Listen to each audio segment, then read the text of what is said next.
আমাদের ক্লাস 8-এ আছে অনেক কিছু effects and appearance palette automatically 3D দেখালে এটা চলে আসবে, ওয়ার্কিং উইথ লেয়ার চলে আসবে, লাইভ ট্রেস ফাংশনটা আসবে না বাট বললেই হয়ে যাবে 1 মিনিট, ইউজিং সিম্বল প্রয়োজন পড়ে, এটা আমরা আসি 3D এফেক্টস। ইলাস্ট্রেটরের 3D এফেক্টসটা কীরকম, খুব সহজ, খুব সিম্পল বিষয়। 3D হচ্ছে একটা এফেক্টস, এখানে 3Dতে গেলে এখানে পাই এক্সট্রুড অ্যান্ড বেভেল, রিভলভ আর রোটেট। কী হয় মূলত একটা অবজেক্টকে 3D বানানো, যেমন একটা টেক্সট, সি দিস ওয়ান লিখলাম 3D, এই টেক্সটটাকে 3D বানাতে হবে আমার, 3D আকারে বানাতে হবে। তাহলে 3D মানে কি, 3 ডাইমেনশন, যেটা ডেপথ আছে, হ্যাঁ, উইথ হাইটের সাথে সাথে ডেপথ বের করাটাই হচ্ছে 3Dর কাজ। তো এখানে উইথ এবং হাইট তো আছে, তাহলে মানে এটা ডেপথ নেই, তাহলে এই ডেপথটা বের করাটা হচ্ছে 3Dর কাজ। তাহলে কীভাবে করছি, দেন এই লোগোটা তৈরি করার পরে আমি এটাতে জাস্ট এখানে চলে যাব এফেক্টসে 3D, এখানে এক্সট্রুড করবো, এক্সট্রুড মানে কি টেনে বাড়ানো, তাহলে এক্সট্রুড দিয়ে আমি এটা ডায়লগ বক্স আসবে, এখানে প্রিভিউটা অন করলে কতটুকু এক্সট্রুড হবে সেটা এখান থেকে। তো এখানে কালারটা ব্ল্যাক, এই জন্য বোঝা যাচ্ছে না, কালারটা চেঞ্জ করে দিই,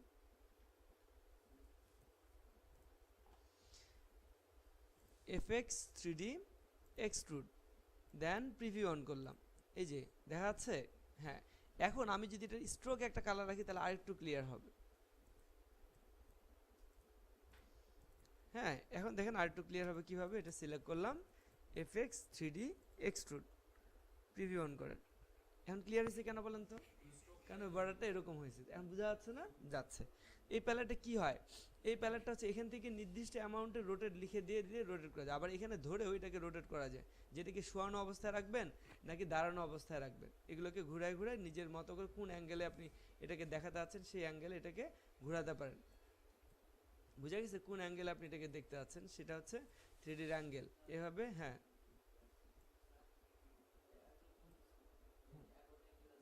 হ্যাঁ, ঠিক আছে, বলো যে স্যার ক্লাসে নামটা জেনে রাখো, ঠিক আছে, এরকম, তাই না? এবার এটাকে আমি এখানে থেকে কি করছি, যতটুকু অ্যামাউন্ট কমাচ্ছি সেটা তত ডেপথ কমতেছে, তার মানে এক্সট্রুডের অ্যামাউন্টটা কতটুকু হবে সেটাকে আমি কন্ট্রোল করতেছি কি, এই যে এক্সট্রুড ডেপথ অনুযায়ী। এটা যদি এটা খালি করে দিই তাহলে ভিতরেটা খালি থাকবে, শুধু বাইরেটা দেখাবে, আর এটাতে ক্লিক করে এটা দিলে এটা দুইটাই শো করছে। ওকে, এটা হচ্ছে বেভেলের স্টাইলটা কি হবে, বিভিন্ন স্টাইলের আছে। হ্যাঁ, এটা এক স্টাইল, তো এটা আরেক স্টাইল, এরকম বিভিন্ন স্টাইল আছে, যে আমি কোন স্টাইলে আমি 3Dটাকে চাচ্ছি সেরকম স্টাইল আমি এখান থেকে চুজ করতে পারি।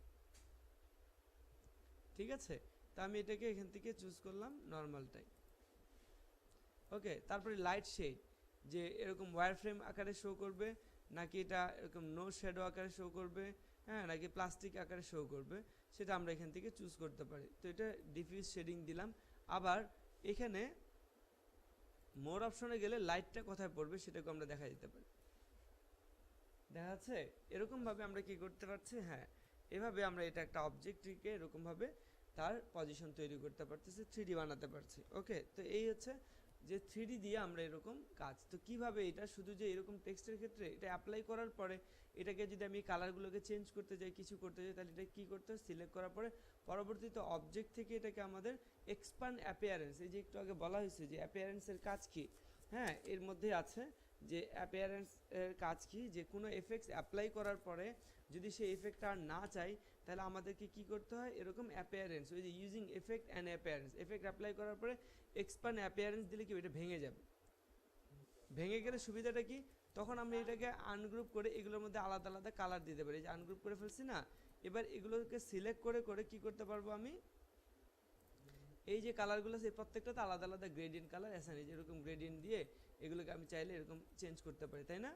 বুঝা গেছে, যেমন এই জায়গাটা আমি চাচ্ছি যে অন্য একটা কালার ইয়েলো বা এরকম রেড, তাহলে মানে কি তখন এগুলো ধরে ধরে আমি এই যে এখানে একটা আলাদা কালার চাচ্ছি, তাহলে এগুলো দিতে হলে কে কে হেল্প করবে, আমি তো 3D বানিয়ে ফেলছি, তো এগুলোতে কালারগুলো দিচ্ছে কে, তখন এক্সপান্ড করে তখন এগুলোতে আমি কালার দিয়ে, হ্যাঁ, যেমন এটাতে দিয়ে তখন আমি এগুলোকে কী করবো, এভাবে তখন আমার কালারগুলো আনতে হবে, অন্য কালার কীভাবে, তখন এগুলো সিলেক্ট করে গ্রেডিয়েন্টে কীভাবে কালার দিতে এটা তো জানি নাকি।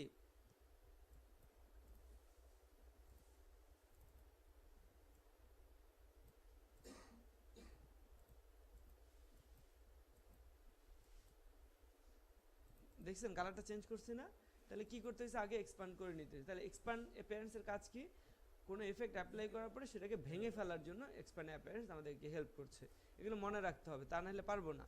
তো এটা 3D এভাবে বানিয়ে আমরা একটা 3D লোগো একদম টোটালি ডিফারেন্ট একটা কিছু তৈরি করে ফেলতে পারি। তো এখন এই 3Dটা আর কীভাবে কাজ করে, যেমন এটা ছিল এক্সট্রুড, অর্থাৎ যে কোনো অবজেক্ট বানানোর পরে সেটাকে টেনে বাড়ানোটা হচ্ছে এক্সট্রুড। তাই সেটা শুধু টেক্সট না, যে কোনো অবজেক্টের মধ্যে আমরা এভাবে অ্যাপ্লাই করে দেখতে পারি। যে কোনো অবজেক্ট, যে কোনো শেপ, যেমন সি, এরকম অনেক মজার মজার কাজ করা যায়, যেটা আসলেই মানে না প্র্যাকটিস করলে এটা সম্ভবই না নিজের মতো করে এতটা বোঝানো।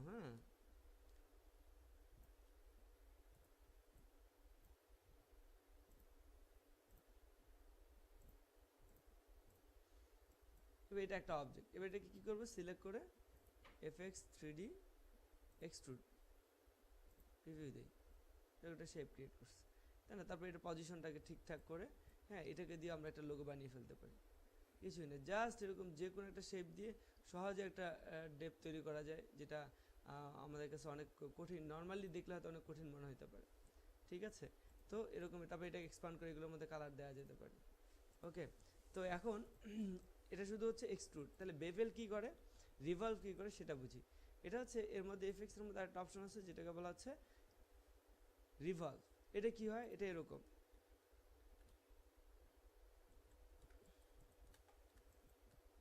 সি, আমি যেটা সবসময় দেখাই,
কি হয়েছে, এটা বোঝা যাচ্ছে, কিছু কিছু বোঝা যায় এখন পর্যন্ত না? কিসের মতো, পা, দেখি পাটাকে হাত বানানো যায় কিনা।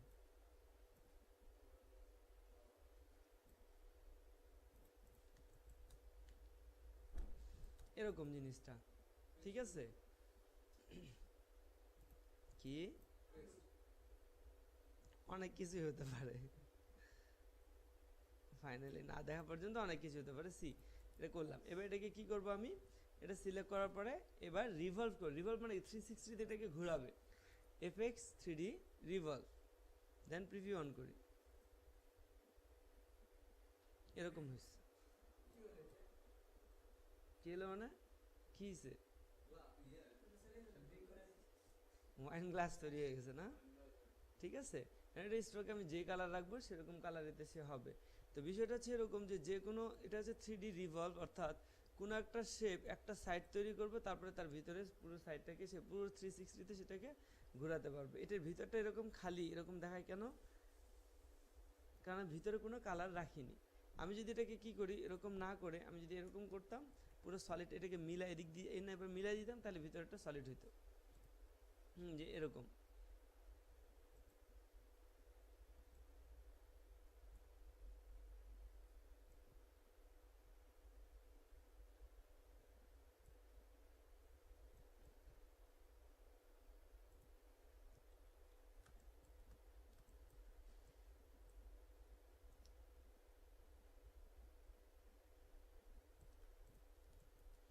এখন আবার কি হবে, এরকম,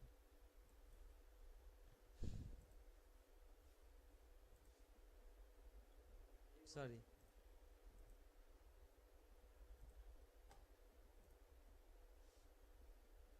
এখন এটাকে ভিতরটা এরকম, ঠিক আছে, যে কর্নারে রাখি ওকে দিব, ওকে, এবার এখানে আমরা যে কালারই রাখবো,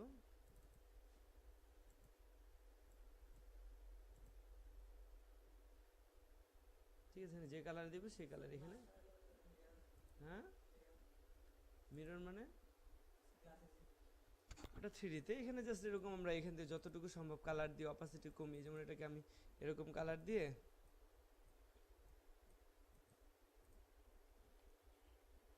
অপাসিটি হয়তো কমাতে পারি, ট্রান্সপারেন্সি থেকে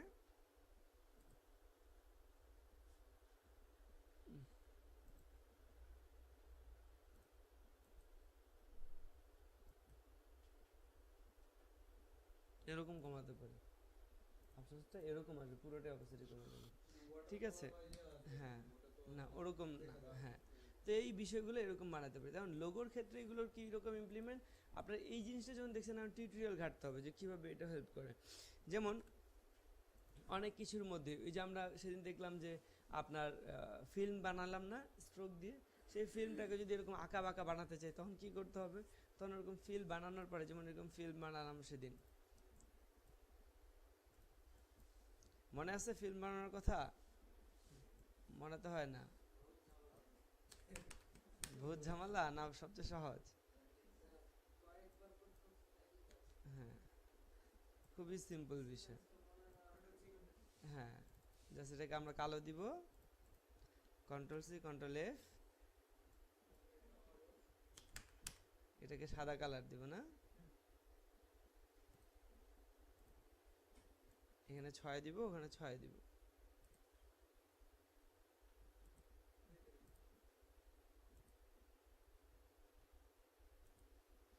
Ctrl+C Ctrl+F, এবার দিব এটা 80, কালার দিব কি ব্ল্যাক, ড্যাশ গ্যাপ থাকবে না, তারপর আবার Ctrl+C Ctrl+F, এবার দিব এটা 70, ড্যাশ গ্যাপ অন করে দিয়ে এখানে 70 দিব, আর এখানে 6, কালার দিব হোয়াইট, বাস হয়ে গেছে।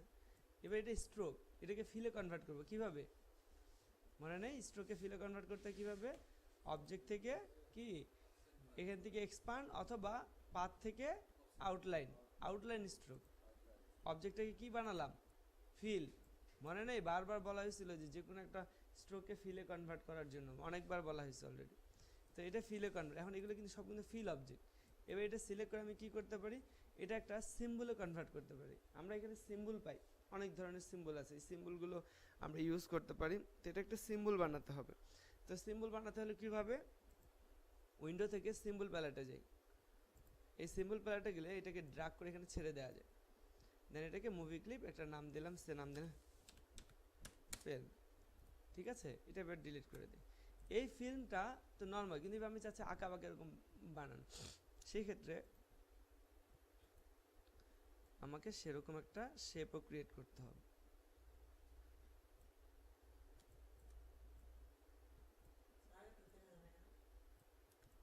ওই যে স্ট্রোকে কালার নাই,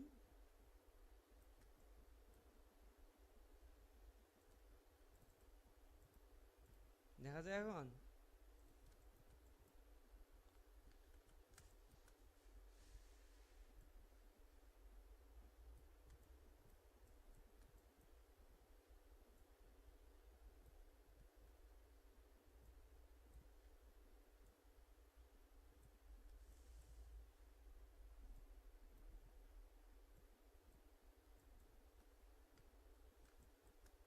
এরকম একটা লাইন তৈরি করছি। এবার এটা সিলেক্ট করার পর কি করা দরকার, এক্সট্রুড করা দরকার প্রথমে, তাই না? বেশি বড় হয়ে গেছে, এটা ছোটই বানাই এরকম। ওকে, এবার এটা কি করব, সিলেক্ট করে কি দিব, এফএক্স 3D, কি দিব, এক্সট্রুড নাকি রিভলভ, এক্সট্রুড, টেনে এটা লম্বা বানাবে, এক্সট্রুড দিয়ে প্রিভিউ দিই, এরকম বানাইছে, ঠিক আছে না? এবার এটাকে ঘুরাই, আরো ভালো বুঝবো, ঠিক আছে? কি তৈরি হয়েছে, বোঝা গেছে? আর এখানে কি দিতে যাচ্ছি, ফিল্মটা, 50-র জায়গায় এটাকে তো 30 করতে পারি, এখানে দিতে যাচ্ছি, ফিল্মটা এখানে থাকবে। তাহলে কিভাবে, ম্যাপ আর্ট, অর্থাৎ ওকে জামা কাপড় পরানো যাবে। ওর কোথা থেকে, ম্যাপ আর্ট থেকে। ম্যাপ আর্টে যে এটা এখানে, এটা চিকন এই জায়গাটাতে তো অ্যাপ্লাই হবে, এই জায়গাটাতে অ্যাপ্লাই হবে না, কোথায় অ্যাপ্লাই হবে, এই যে উপরটাতে। তাহলে এখানে নেক্সটে প্রেস করি, এই জায়গায় অ্যাপ্লাই হবে না, তাহলে নেক্সটে প্রেস করি, এখানে অ্যাপ্লাই হবে এই যে এটাতে, হ্যাঁ এটা হতে পারে। তাহলে এখান থেকে যে তখন ম্যাপটা সিলেক্ট করব, কোন ম্যাপ, এই যে এটা দেখাই দিয়ে এটাকে ঘুরাই নিব, যেভাবে ধরে এটাকে ঘুরাই নিই, নিয়ে এবার এটাকে ছোট করা যেতে পারে।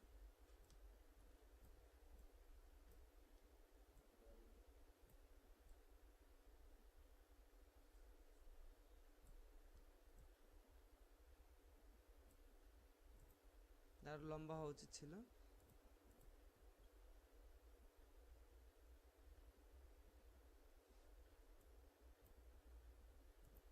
তারপর নেক্সটে যাই,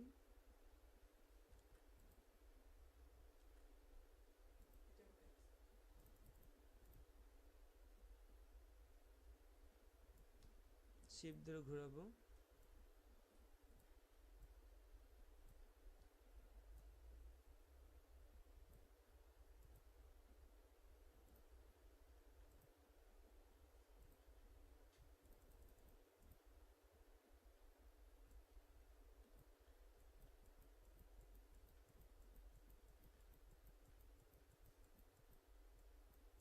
সর্বনাশ এটা এত বড়।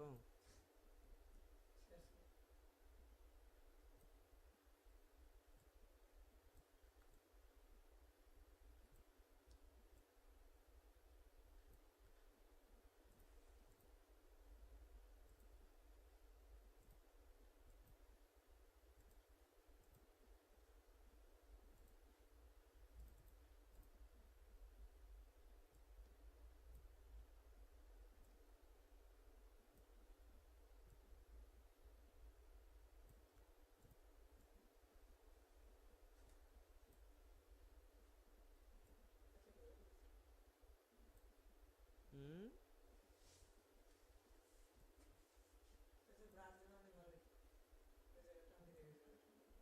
তাই ওখানে অ্যাপ্লাই হবে? অ্যাপ্লাই তো হবে না।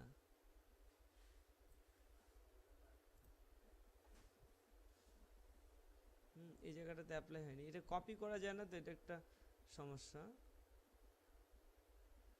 তারপরে নেক্সট, এভাবে নেক্সট ধরে ধরে সব জায়গায় অ্যাপ্লাই করতে হবে।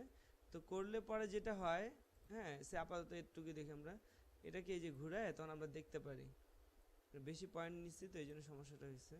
এগুলোতে কি করতে পারি, তখন এই যে জায়গাগুলো যেভাবে অ্যাপ্লাই হচ্ছে না সবটাতে এইভাবে অ্যাপ্লাই করা যাবে।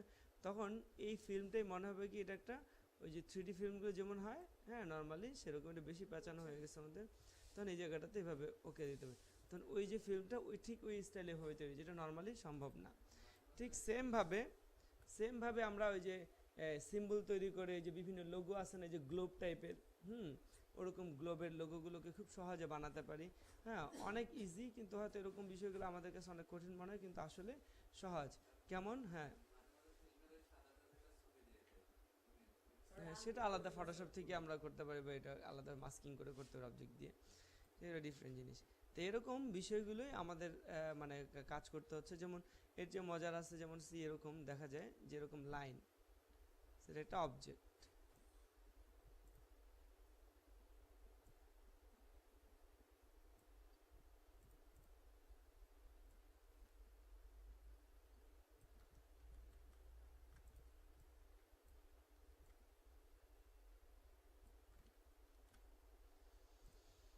এটাকে একটা প্যাটার্ন বানানো যেতে পারে কিভাবে, এটা সিলেক্ট করে এটাকেও সিম্বলে ড্র্যাগ করে ছেড়ে দিলাম, সিম্বল হলো, ওকে দিলাম, এটা ডিলিট করে দিই। এবার কি করব, এরকম একটা গ্লোব নিব, নিয়ে এটার একটা সাইড ফেলে দিব, দিয়ে এটা এরকম আছে, এবার এটাতে স্ট্রোক কালার রাখি এরকম নাকি। এবার এটাকে কি করব, এক্সট্রুড করব নাকি রিভলভ করব, রিভলভ, উইন্ডো থেকে এফএক্স থেকে 3D রিভলভ, এটা একটা বল হবে, তাই না, একটা বল হয়েছে। এবার এই বলের মাঝখানে ওই ইয়েটা অ্যাপ্লাই করি কীভাবে, ম্যাপার, এখানে যে আগে এটা ইনভিজিবল জিওমেট্রিটা দেখা যাবে না।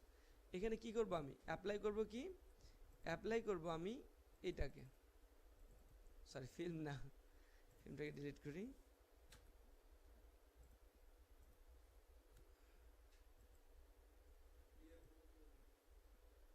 এটাকে চাচ্ছি।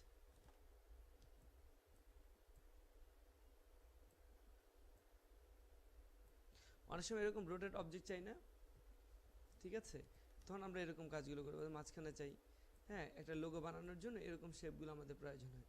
যেমন এটা করলাম, ঠিক মাঝে বরাবর দিলাম, দেওয়ার পরে এবার করতেছি ওকে দিব, দিয়ে এটাকে ঘোরাবো কোন অ্যাঙ্গেলে চাই। হ্যাঁ, এরকম 3D লোগোগুলো আমার অনেক সময় প্রয়োজন হয় না, যেরকম গ্লোবের সাথে ঘুরে আছে। হ্যাঁ, এরকম বিষয়গুলো। হ্যাঁ, ঠিক আছে, এরকম লোগো আমাদের অনেক সময় এরকম শেপ, 3D লোগোর শেপ, তো মনে হয় যাচ্ছে এই অ্যাঙ্গেলগুলো কীভাবে বানালো, এটা তো অনেক কঠিন, কিন্তু আমরা জাস্ট এই জায়গায় অ্যাপ্লাই করে এটাকে ঘুরাই নিয়ে তারপরে এক্সপান্ড করে আমরা এই লোগোটা বানিয়ে ফেলতে পারি। হ্যাঁ, আমি আবার যে একটু ম্যাপ আর্টে যে এটাকে একটু ছোট করে রাখি, বড় দরকার নেই আমার, ওকে দিব, আমার মতন অ্যাঙ্গেল করে ঘোরাবো।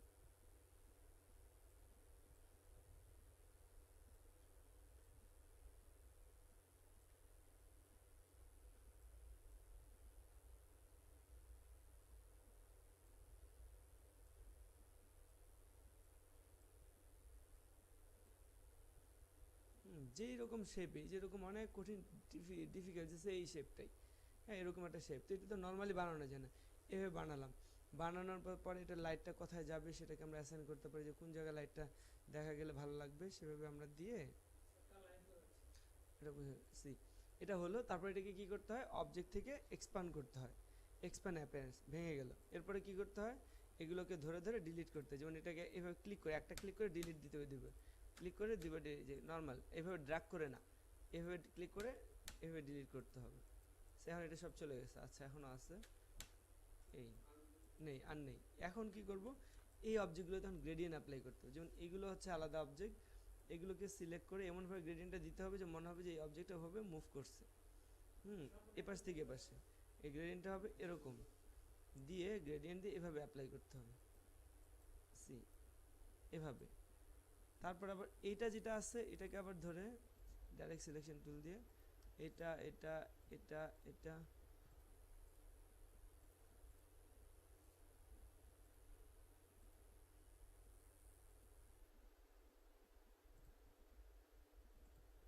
এটাকে আবার এভাবে অ্যাপ্লাই করতে। দেখেন এক একটা অবজেক্ট এক দিক দিয়ে মুভ করছে, তারপরে এই ভিতরেগুলো তো মনে হয় এই কালারটাই যাবে না, যেগুলো দরকার নেই সেগুলো ফেলে দিতে হবে।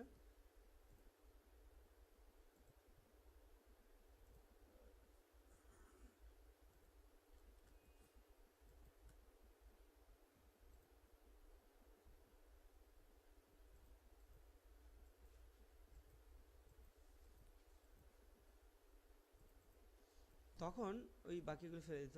তো এই যে শেপগুলো যে রাউন্ড দেখি না আমরা, গ্লোবের মতন যত শেপ দেখবেন, ছোট ছোট বল দিয়ে হয়, ইয়ে দিয়ে হয়, তখন এই ধরনের গ্লোবের লোগোগুলো জাস্ট যে দেখলে বুঝবেন যে প্রথমে সিম্বল বানাতে হবে, যেই শেপটা দিই সেই শেপটা, তারপরে ওই গ্লোবের মধ্যে সেটা অ্যাপ্লাই করে দিয়ে এটাকে ঘুরায় এক্সপান্ড করে দেন ওটার মধ্যে জাস্ট কালার অ্যাপ্লাই করতে, তখন দেখবো যে এরকম আমাদের 3D লোগোগুলো আমরা পেয়ে যাব অনেক সহজেই।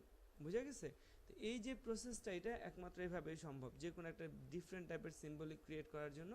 এখানে দেখেন গুগলে যে যখন আপনি লিখবেন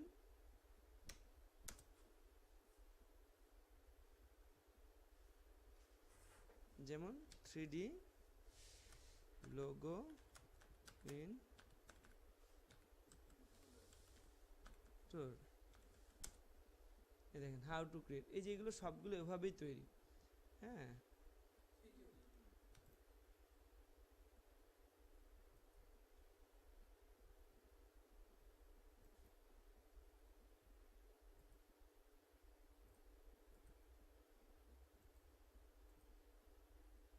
এই যে সুন্দর সুন্দর লোগোগুলো কীভাবে বানানো হচ্ছে, এখন এগুলো দেখলেই আপনারা পারবেন। এখন আপনারা দেখা শুরু করেন টিউটোরিয়াল, ঠিক আছে? এখন টিউটোরিয়াল দেখলে আপনাদের জন্য এই যে এই লোগো, এই যে লোগোটা দেখছেন, এই যে লোগোটা দেখেন না ঘুরতেছে, মনে হচ্ছে কত সুন্দর, এটা কীভাবে হইলো, এই সবই সেম ওয়ে। তো তাহলে এখন যেহেতু 3Dটা বুঝে গেছেন, সিম্বল বুঝে গেছেন, কীভাবে একটা সিম্বল ক্রিয়েট করে সেটাকে ম্যাপ আউট করে ওখানে অ্যাপ্লাই, একটা ওয়ে তো বুঝে গেছেন, এখন তো চিনবেন নাকি? এখন আপনি এই টিউটোরিয়ালটা যখন ফলো করবেন তখন কিন্তু আপনার কাছে এটা সহজ মনে হবে। দেখেন এটা, এই দেন, এই দেন, এই অবজেক্টটা বানিয়েছি, যে দেখা যাচ্ছে কয়েকটা ইয়ে অবজেক্ট, আমি যেটা করলাম অবজেক্ট এইরকম শেপ, তারপর এটা দেখেন এই যে ম্যাপ আউট করে এই যে একটা 3D দেন, এটাও সেম ওয়েতে, এই যে দেখেন দেখা যাচ্ছে কি এখানে, এই যে এখানে দেখা যাচ্ছে না, সি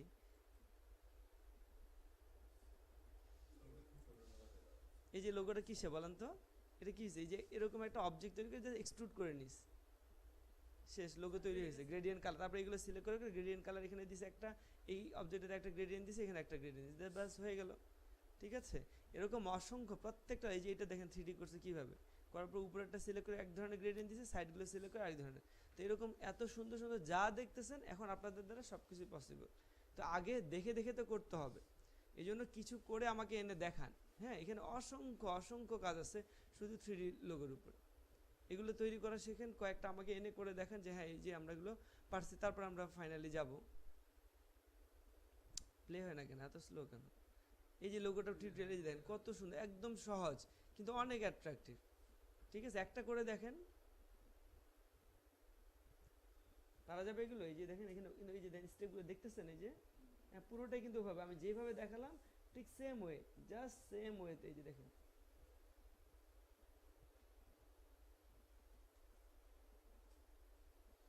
ওকে ঠিক আছে তাহলে, ওকে।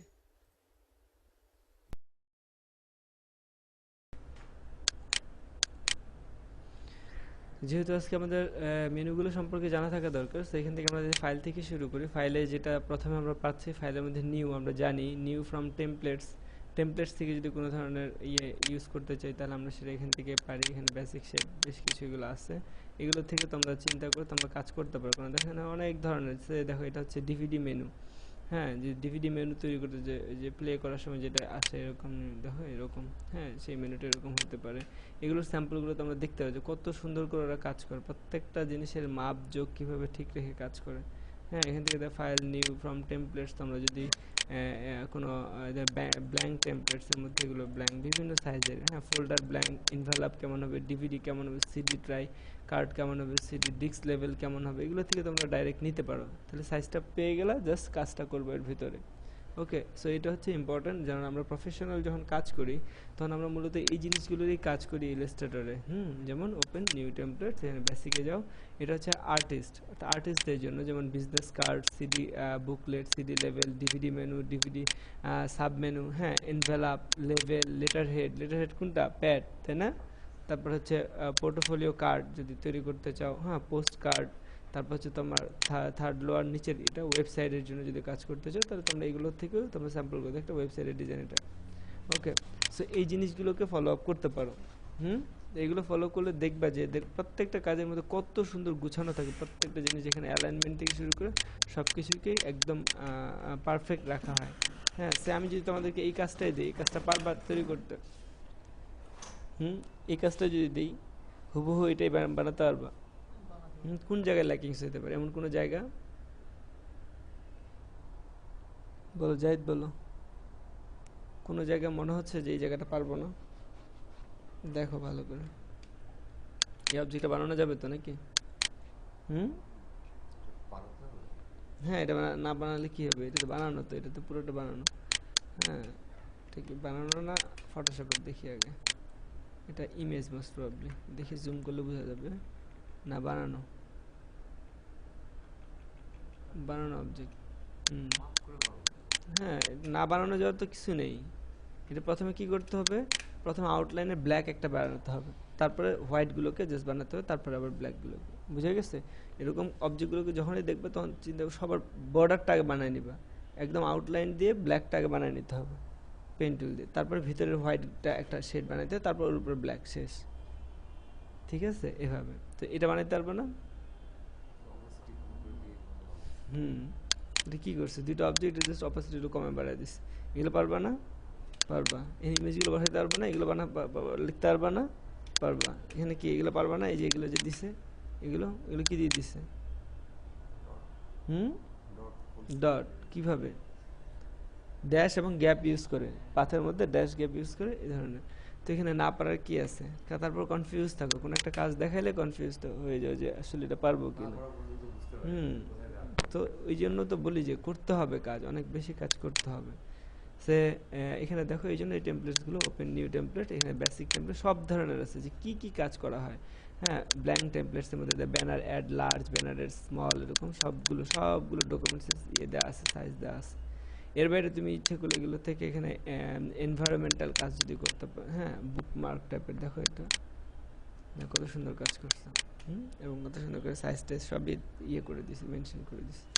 ফাইল থেকে ওপেন নিউ টেমপ্লেটস, এখানে যে বেসিকের মধ্যে তুমি পাও, এনভায়রনমেন্টাল মধ্যে এরকম অনেক কিছু আছে, দেখো C this one.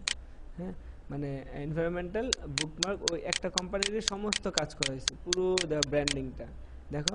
Third lower নিচেরটা পোস্ট কার্ড, ওদের জন্য একটা পোস্ট কার্ড ডিজাইন করা, দেখো ওই ওই কোম্পানির জন্য একটা কোম্পানিকে বেস করে সব কিছু বানানো হয়েছে। পোস্ট কার্ড বুঝো তো? পোস্ট কার্ড কোনটা?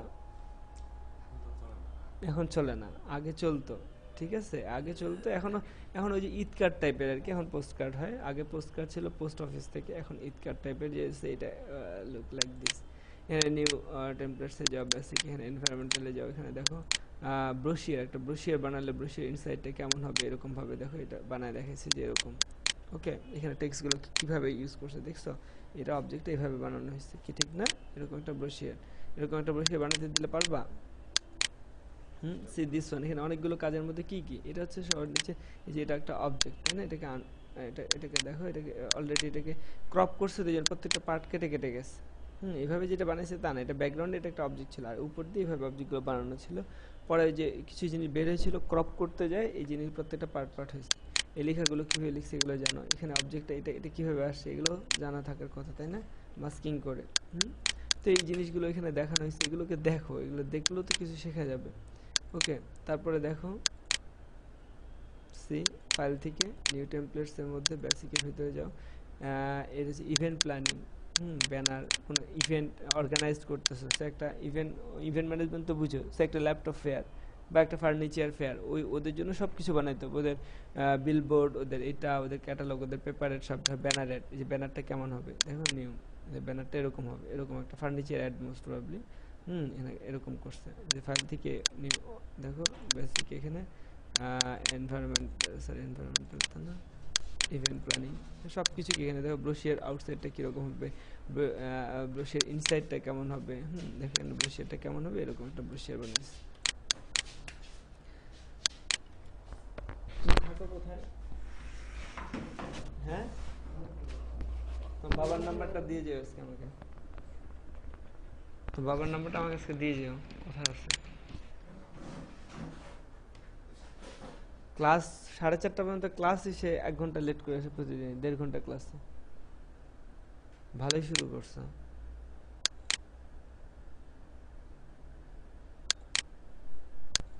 সেরকম বেসিক ফিল্মের জন্য দেখো, অ্যাড, ব্যানার অ্যাড, এরকম ফিল্মের জন্য, হ্যাঁ, এরকম অনেকগুলো করা আছে। তো এগুলো যদি তোমরা দেখো সব কিছু, তাহলে একটা আইডিয়া হবে যে কি কি ধরনের কাজ করা যায় ইলাস্ট্রেটরে, এবং কি কি আমরা করতে পারি। এরকম। তারপর এখানে আছে দেখো ইন্সপিরেশন ব্যান্ড, এরকম ব্র্যান্ডিং করতে কী কী পারি, কীভাবে আমরা এটাকে করতে পারি, সব কিছু, ইভেন একটা টি শার্ট পর্যন্ত ব্র্যান্ডিং কীভাবে হতে পারে সেটা পর্যন্ত এখানে আছে।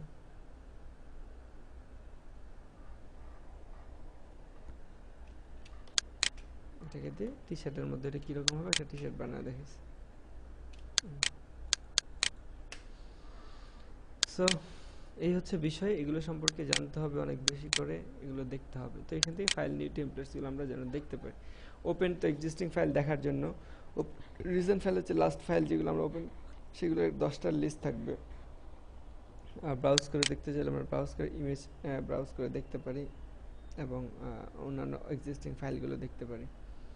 ওকে, তারপর এখান থেকে আস্তে আস্তে তোমার যেটা ইম্পর্টেন্ট সেটা হচ্ছে তোমার ক্লোজ তো ক্লোজ, সেভ এ কপি, এটা তো জানো, একটা ফাইলকে সেভ এস করা আর সেভ এ কপি করা।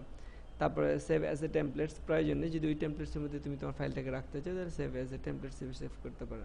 সেভ ফর ওয়েব ডিভাইস, যেটা আমরা অলরেডি ফটোশপে দেখে আসছি, কি দেখে আসছি না? কিসের animation? Save for web device, আমরা যদি কোনো কাজকে আমরা কি করতে চাই, আমরা যদি কম্প্রেস করে ইমেজটাকে কম্প্রেস করে সেভ করতে চাই, তাহলে সেক্ষেত্রে আমরা এটাকে কি করতে পারি, এরকম অপটিমাইজেশন অপশনে যাই। কেন, 2 দিন আগেই তো বোঝানো হয়েছে ফটোশপে কি করা যায়। অপটিমাইজেশন দিয়ে কি হয়, সাইজ কমে আসে, কোনো কিছুই মাথায় রাখে না, কোনো কিছুই না, nothing. So save for optimise, যদি একটা ইমেজ এসে আমি একটা ক্লায়েন্টকে আমি একটা কাজ পাঠাবো, আমার কাজটা অনেক বড়, আবার এটা মেইলে পাঠাতেও গেলে অনেক ভারী ফাইল হয়ে যাচ্ছে, তো ইমেজটাকে যখন আমরা নিব, ইমেজটা কাজটা করার পরে, সেক্ষেত্রে সেই ইমেজটাকে আমরা সেভ ফর ওয়েব ডিভাইস দিয়ে সেভ করলে সেটা অনেক লো মেমোরির হবে, কম্প্রেস করে ওটা সেভ করা যাবে। আচ্ছা, প্লেস দিয়ে কি হয়, হ্যাঁ ছবি বা ফাইল বা ফটোশপের ফাইল, সে আমি এখানে কাজ করতেছি, আমার একটা ফটোশপের ফাইল এখানে নিয়ে আসতে হবে, বা ইলাস্ট্রেটর আরেকটা ফাইল এখানে নিয়ে আসতে হবে এই ফাইলের মধ্যে, অথবা কোনো একটা পিকচার নিয়ে আসতে হবে, এরকম কোনো কাজ করতে হলে সেক্ষেত্রে আমাদেরকে প্লেসের মাধ্যমে আনতে হবে। কিন্তু একটা জিনিস মাথায় রাখতে হবে, যখনই আমরা কোনো কিছু প্লেস করব তখন অবশ্যই খেয়াল রাখবো এই প্লেসের মধ্যে এই লিঙ্কটা তুলে দেওয়াটা ভালো। কেন, এই লিঙ্কটা যদি থেকে থাকে তাহলে যখন তুমি প্লেস করো লিঙ্কটা রেখে যে অন করে যদি প্লেস করো, তাহলে কি ঘটনা ঘটবে, তাহলে এই জিনিসটা যখন অন্য কোনো পিসিতে নিয়ে যাবা তখন কি হবে, এই ফাইলটা পাবে না। ঠিক আছে, এই ফাইলটা আর পাবে না। দ্যাটস ওয়াই তোমরা যখনই এখানে ফাইলকে প্লেস করবা বা ইয়ে করবা, তখন তোমরা এখান থেকে সিলেক্ট করার পর লিঙ্কটা তুলে দিয়ে তারপর প্লেস করবা। তাহলে সুবিধাটা কি, কি ব্যাপার আসতেছে না কেন, কি সমস্যা দেখাচ্ছে?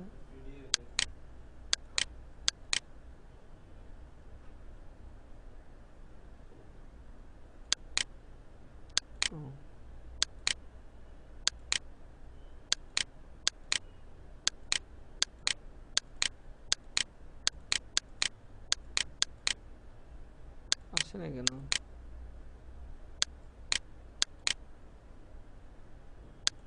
ওটা কি বাইরে নাকি? আচ্ছা যাক, তো এরকম যখনই আমরা কোনো পিকচার বা কোনো কিছুকে প্লেস করব তখন অবশ্যই আমাদের মাথায় থাকতে হবে যে আমরা এটাকে তুলে দিয়ে যেন আমরা এটাকে প্লেস করি, তাহলে এটা কোনো প্রবলেম হবে না। ওকে, সো এখন আমরা যেটা এটা হচ্ছে প্লেস, আর আমরা যেমন কপি পেস্ট করে দিই, যেমন এখানে একটা কাজ করব আমি ট্রেস করে, তখন সেক্ষেত্রে আমরা এরকম কি করে থাকি মূলত, আমরা এখান থেকে যে আমরা এটাকে সে একটা পিকচারটাকে নেওয়ার পরে আমরা এখান থেকে একটা পিকচার এটাকে কি করলাম, কপি করে এখানে পেস্ট করলাম, তাহলে এটা কি হয়ে গেল, তাহলে এটা কি হলো, এটা লিংক সহ থাকবে, লিংক সহ এই পিকচারটা আসতেছে। আর পিকচারটা যখন লিংক সহ আসছে তখন প্রবলেমটা কি হবে, এটা অন্য কোনো পিসিতে নিয়ে গেলে কি হবে, ওপেন হবে না, লিংক ও খুঁজবে পিকচারটা, কারণ লিংক রয়ে গেছে। তখন ওটা যদি আমরা পিকচারটা না দেখাই দিতে পারি তাহলে এটা কি হবে, আর ওখানে যাবে না। তো এরকম প্রবলেম যেন না হয় সেজন্য আমরা লিঙ্কগুলো তুলে দিব, মনে থাকবে, ঘোড়ার ডিম থাকবে, ওই ঠিকই 2 দিন পর আবার ওই কাজই ভুল করবে। আচ্ছা, তো যাই হোক আমরা জানলাম যে আমরা প্লেস পর্যন্ত যে কীভাবে আমরা কাজ করি। এরপরে হচ্ছে তোমার সে এক্সপোর্টটা কখন কাজে লাগে বলতে পারবা? যদি আমরা এই যে ফাইলটা তৈরি করছি এটাকে পিডিএফ, জেপিজি বা অটোক্যাড ফরম্যাটে যদি আমরা সেভ করতে চাই, তাহলে সেক্ষেত্রে আমরা এক্সপোর্টে কাজ করব। যেমন আমি একটা কাজ করলাম এখানে, এরকমভাবে একটা কাজ করলাম, এখন আমি এখানে এরকম ব্রাশ দিয়ে এরকম কিছু কাজ করতেছি, তো দেখা গেল এখানে আমি কাজ করছি, তো এখানে আমি যখন এখানে তৈরি করলাম, এখন আমি চাচ্ছি কি এটাকে একটা পিডিএফ আকারে এটাকে সেভ করতে। এখন পিডিএফ আকারে সেভ করব, সরি জেপিজি আকারে সেভ করব, তাহলে কি করতে হবে, এটা কিভাবে জেপিজি আকারে সেভ করা যায়? আমরা কিন্তু ফাইল থেকে সেভ এসে গিয়ে জেপিজি পাই, এখান থেকে জেপিজি ফরম্যাট পাই না, তাহলে আমরা এটাকে জেপিজি আকারে সেভ করব কিভাবে? তো তখন আমরা এটাকে কি করব, এটাকে সিলেক্ট করা অবস্থায়, আমরা সিলেক্ট করা না, এটা জাস্ট নর্মাল অবস্থা আমরা করব কি, ফাইল থেকে এটাকে এক্সপোর্ট দিব, এক্সপোর্ট দেওয়ার পর এখান থেকে আমরা জেপিজি ফাইল চুজ করব করে, তারপর তাহলে কি হবে, এটা একটা স্টিল ইমেজ হবে, কি ঠিক না? আচ্ছা, এর বাইরেও আমরা বেশ কিছু ফরম্যাট এখান থেকে পাই। ওকে, তো এখন যে বিষয়টা সেটা হচ্ছে কি, এখান থেকে তুমি এক্সপোর্ট দিলেই হবে না, এখানে কিছু প্রবলেম অ্যারাইজ হবে। যেমন যে তুমি এখানে কাজ করছো এরকম, এখন এখানে যে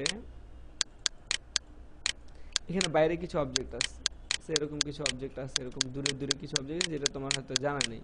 তো এখন যদি আমি এটা এক্সপোর্ট দিই তাহলে কি হবে অবস্থাটা, কতটুকু জেপিজি হবে?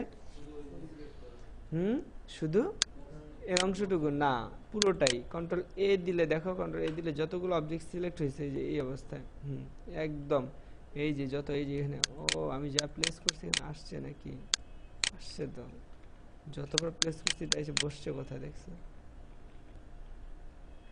কি অবস্থা, টেক্সটগুলো শুধু আসছে। ওয়েল, এখন যদি আমি এটা জেপিজি দিই কত বড় জেপিজি হবে, এই যে একদম এত বড়, কন্ট্রোল এ দাও, কারণ এই যে এগুলোকে, ওই যে ওগুলো সহ আসবে। ঠিক আছে, তাহলে কি করা যায়, তাহলে আমি জেপিজি করব কতটুকু, জেপিজি করব আমি শুধু এতটুকু, তাহলে কি করা যায় সেক্ষেত্রে দুইটা ওয়ে, একটা হচ্ছে তুমি এই অবজেক্টগুলোকে সিলেক্ট করে কন্ট্রোল সি দিয়ে অন্য ডকুমেন্টস থেকে কন্ট্রোল ভি দিয়ে তারপর এটাকে জেপিজি করতে পারো, একটা ওয়ে, যদি মনে করো বাইরেগুলো ইম্পর্টেন্ট। আর যদি মনে করো বাইরেগুলো ইম্পর্টেন্ট না, তাহলে তুমি করবা কি, এই জিনিসগুলো সিলেক্ট করবা, করার পরে সিলেক্ট মেনু থেকে এটা কি দিবা, ইনভার্স দিলাম, কি হয়েছে, বাইরে যা কিছু আছে সব সিলেক্ট হয়েছে। এখন ডিলিট দাও, এখন বাইরে সব কিছু ডিলিট। এখন কন্ট্রোল এ দিলে কি হয়েছে, এতটুকু শুধু সিলেক্টেড, এর বাইরে আর কিছু নাই।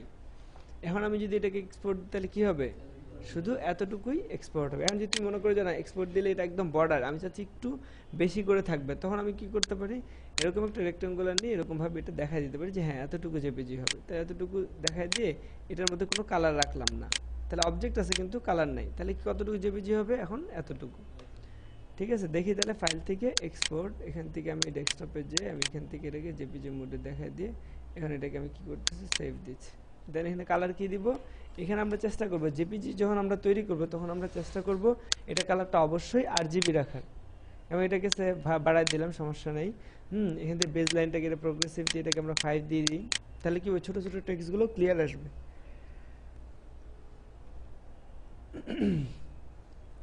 এর বাইরে আমরা এটাকে হাই রেজলিউশন দিয়ে দেখতে পারি, হাই রেজলিউশন দিলে এটা অটোমেটিক 300 রেজলিউশনে চলে যাবে। দেন আমরা এটাকে ওকে করতে পারি, তাহলে কি হবে, যদি খুব ছোট ছোট টেক্সটও থাকে, টেক্সটের সাইজগুলো খুব ছোট ছোট থাকে, তাহলে সেটাও ক্লিয়ার আসবে। দেখো এটা এখন জেপিজি আকারে তৈরি হয়েছে,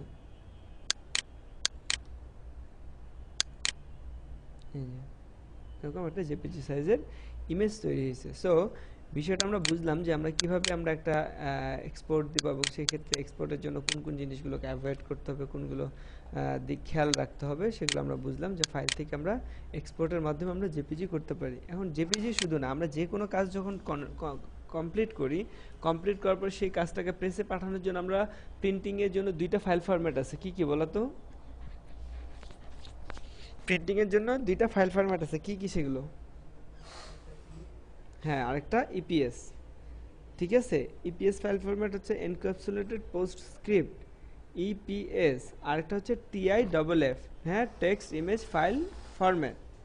ওকে, এই দুইটা ফাইল ফরম্যাটকে আমরা যখন একটা কাজ কমপ্লিট করি, কমপ্লিট করার পরে আমরা ওই দুইটাতে, যেমন এটাকে আমরা ইপিএস এ সেভ করবো, তাহলে ফাইল থেকে এটাকে আমরা কি দিলাম, এক্সপোর্ট দেওয়ার পরে এখান থেকে কি আমরা ইপিএস পাই, হ্যাঁ, এখানে কি আছে, এখানে শুধু টিআইএফ আছে, এই যে টিআইএফ ফরম্যাট আছে, কিন্তু এখানে ইপিএসটা নাই, তাহলে ইপিএস কোথায় পাবো, যদি ইপিএস দিতে যাই তাহলে সেক্ষেত্রে সেভ এস দিলে আমরা এখান থেকে ইপিএস পাবো, সেভ এস দিয়ে এখান থেকে আমরা কি পাচ্ছি, এই যে ইপিএস ফরম্যাট।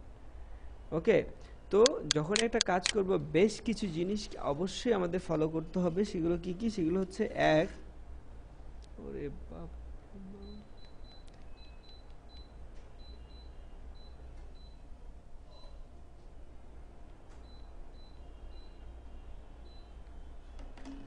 আচ্ছা, তো আমরা যখন কাজ করব আজকে আমি মানে খুবই ইম্পর্টেন্ট কিছু কথা বলে দিচ্ছি, যখন আমরা কোনো কাজ ডান করব, কাজ ডান করার পরে কয়েকটা জিনিসের প্রতি আমাদের অবশ্যই নজর দিতে হবে। এর মধ্যে একটা হচ্ছে, সে আমি একটা কাজ করলাম, করার পর প্রথমত আমরা ওটাকে কি করব, সব কিছু চেক করব কোনো কিছু ভুল আছে কিনা।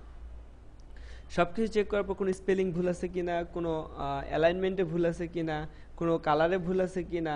যদি সেটা প্রিন্টিংয়ের জন্য হয় তাহলে অবশ্যই সব কিছুকে ভালোভাবে আগে চেক করব। চেক করার পরে কি করতে হবে, চেক কমপ্লিট করার পরে সেটাকে যে টেক্সটটা আছে সেই টেক্সটটাকে আউটলাইন করতে হবে, ক্রিয়েট আউটলাইন। সে আমি এক্সাম্পল হিসেবে বুঝাচ্ছি, যে দেখো এখানে আমি একটা কাজ করতেছি, কীরকম, আমি একটা ডিজাইন করতেছি যে এরকম,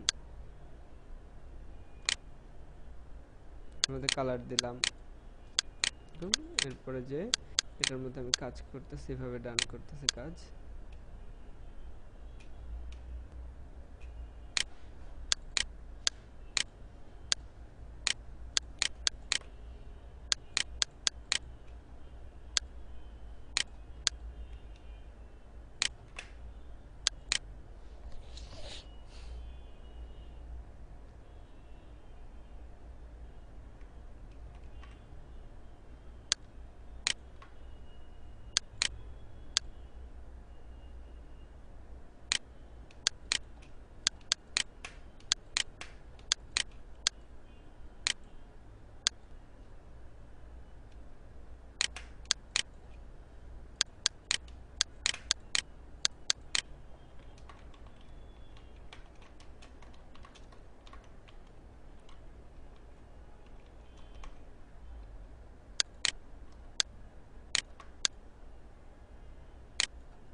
কন্ট্রোল সি কন্ট্রোল এফ দিলাম, দিয়ে এটাকে একটু ছোট করে নিলাম, নিয়ে কোনটা একটু রিলিজ করবো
তো দেখো আমার কাজ মনে করো যে ওকে, এরপর আর যা যা অ্যাড করে করবো, হয়তো এরকম একটা অফার লেটার থাকবে অ্যাডমিশন গোয়িং অন নিয়ে আরও কিছু।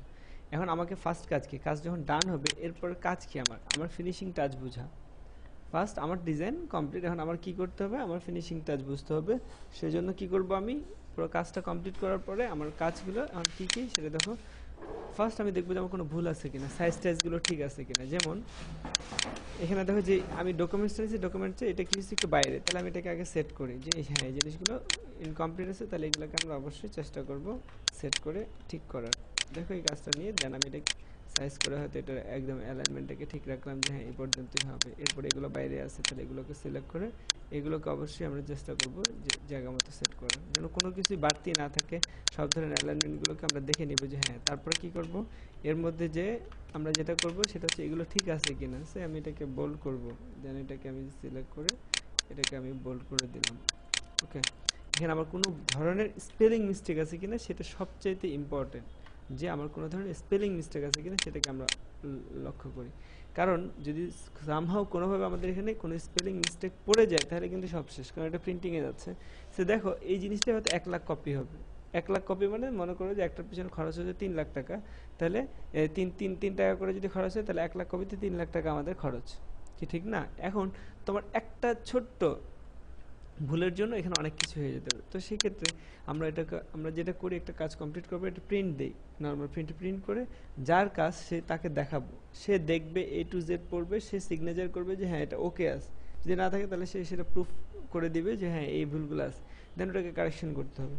কারেকশন করে যখন একদম ফাইনাল হবে তারপরে সেটা আবার ক্লায়েন্টকে দেখাইতে হবে যে হ্যাঁ এটা ঠিক আছে কিনা। যখন ক্লায়েন্ট বলবে যে হ্যাঁ ইটস ওকে, তারপরে অথবা ক্লায়েন্টকে ডাইরেক্ট দেখানোর আগে তুমি নিজেও এটা চেক করে নিতে পারো কিসের মাধ্যমে, এখানে এডিট মেনু থেকে এখানে কি চেক স্পেলিং অপশনস আছে, সেটা দিয়ে তুমি ক্লিয়ার স্টার্ট করতে পারো, স্টার্ট এখানে সব তো এটা দেখলে যে না ঠিক আছে, তাহলে এটা তুমি ইগনোর করো, এরপর ইগনোর করো যে আর কোনো ভুল নাই, দেন ডান। তাহলে এখানে যত লেখা আছে সব কিছু সে বলতেছে ওকে, কিন্তু এর বাইরেও কিছু ভুল আসতে পারে বা থাকতে পারে। তো যাই হোক,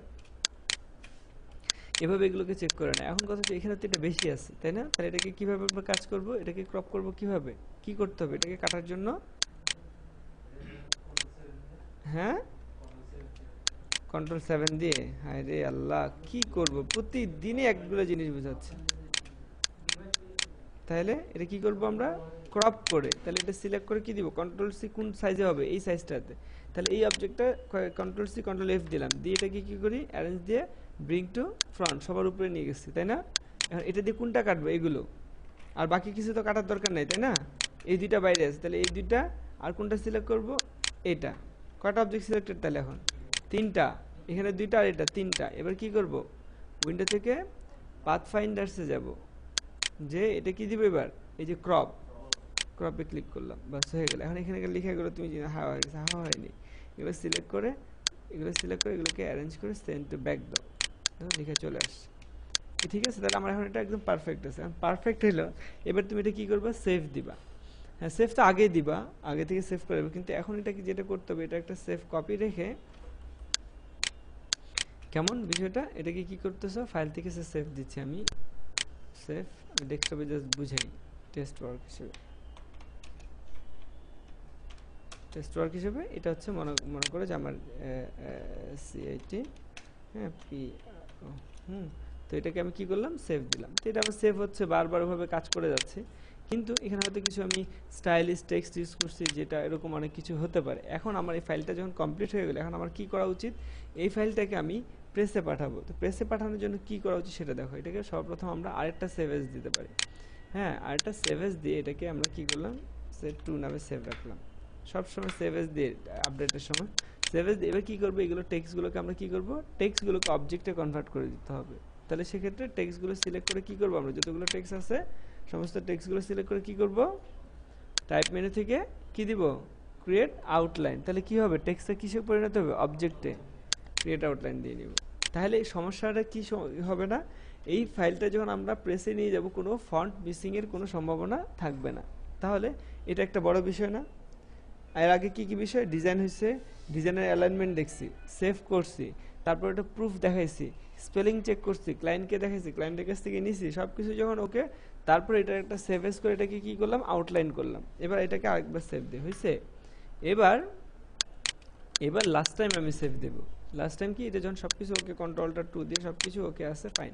এবার আমি এটাকে টিপ ফরম্যাটে বা ইপিএস ফরম্যাটে আমি এটা প্রেসে পাঠাবো। তাহলে কি করব, এই ফাইলটাকে আমরা ফাইল কমপ্লিট হবে, ফাইল থেকে এটাকে এক্সপোর্ট, অথবা এটা এক্সপোর্ট দিয়ে কি করব, এটাকে এখান থেকে টিআইএফ ফরম্যাট সিলেক্ট করে এটাকে কি করব, নাম দিয়ে দিব যে এত, হ্যাঁ আউটলাইন, আউটলাইন দিয়ে এটাকে কি করলাম আমি, দেখো আউটলাইন দিয়ে এটাকে সেভ দিলাম, যে কোনো নাম দেওয়া যায়। এখন আমরা এখানে রেজুলেশনটা সেট করে দেবো যে কত রেজুলেশনে, হাই কি হবে, কীরকম হবে, আমরা আইবিএমপিসি দিয়ে করছি, এনটিএলএসগুলো থাকবে কি না, এটা থাকবে, হ্যাঁ। দেন আমি এভাবে দিয়ে তারপর এটা কী করবো, ওকে দিব। ওকে, ইচ্ছা করো তুমি যদি এর চেয়ে হাই দিতে চাও রেজুলেশন, তাহলে দিতে পারো। তো সিএমএকে যেহেতু এটা আমার প্রিন্টিং আছে, তাহলে কালার রেজুলেশন কী থাকবে, সিএমএকে। দেন আমি এটাকে ওকে দিব, ব্যাস হয়েছে। আর যদি তুমি ইপিএসে দাও, ইপিএসে দেওয়ার ফ্যাসিলিটিস হচ্ছে সেই ইলাস্ট্রেটর নিয়ে এটাকে খুব সহজে কাজ করতে পারবে। সেই ক্ষেত্রে ইপিএসটা কী করবো, ফাইল থেকে এটাকে সেভ এস দিব, দেওয়ার পরে এখান থেকে আমি কী করতেছি, এটাকে ইলাস্ট্রেটর ইপিএস ফরম্যাট নিব। দেন এখানে আসছে, আমি লিখে দিলাম বোঝার জন্য যে ইপিএস, দেন এটাকে আমি সেভ দিচ্ছি। সেভ দিতে যে অবশ্যই এখান থেকে ফাইল ভার্সনটা ব্যাকডেটেড দিব, কারণ বাংলাদেশের প্রেসে যারা আছে, যারা ইয়ে করতে, তারা ভার্সন ইউজ করে কত, ইলাস্ট্রেটর 10 ভার্সন, অনেক পুরাতন ভার্সন। কিন্তু তুমি যদি CS3-তে নিয়ে যাও, ওখানে যাও, ওরা কি করতে পারবে না, কাজ করতে পারবে না, ওটা খুলবেই না। তাহলে কি করতে হবে আমাকে, এটা কি করতে হবে, সেভ এস দিয়ে, ইপিএস দিয়ে এটা কি করতে হবে, এখান থেকে ভার্সনটাকে চেঞ্জ করে লোয়ার ভার্সনে ইপিএস দিয়ে এটাকে সেভ করতে হবে। কি বোঝা গেছে? তারপরে সেই ফাইলটা তুমি, তোমার ফাইলগুলো তুমি সযত্নে রাখো, আর ওই ফাইলটাকে পাঠিয়ে দাও। কই গেল ফোল্ডার, এই যে এটা থাকলে, এটা হলো অরিজিনাল ফাইলটা, যেটাতে আউটলাইন নাই। এটাতে কি আউটলাইন করা হয়েছে, এটা হচ্ছে ইপিএস ফরম্যাট, এটা হচ্ছে কি টিপ ফরম্যাট। সো যেটা যেভাবে পাঠাতে চাও তখন সেটা পাঠিয়ে দিলে হয়ে যাবে। দেখো এখানে কালারটা কিন্তু চেঞ্জ হয়ে গেছে। হ্যাঁ,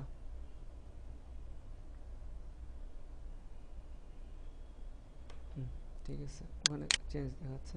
আর চেঞ্জ হলেও কোনো সমস্যা নাই, কারণ তোমরা বুঝতে হবে যেটা সিএমএকে কালার মোডে আছে। সিএমএকে কালার মোডে থাকলে সেটা কালারটা কিছুটা চেঞ্জ দেখা যাবে, কিন্তু প্রেসে যায় এটা ঠিক আসবে। আর তাহলে কি আমরা বুঝলাম তো নাকি কিভাবে ফটোশপে জেপিজিতে সেভ করতে, কিভাবে টিফে, কিভাবে ইপিএসে, এবং একটা কাজ কমপ্লিট করার পরে ফাইনাল পর্যন্ত কি করবো, বুঝা গেছে তো না? ওকে।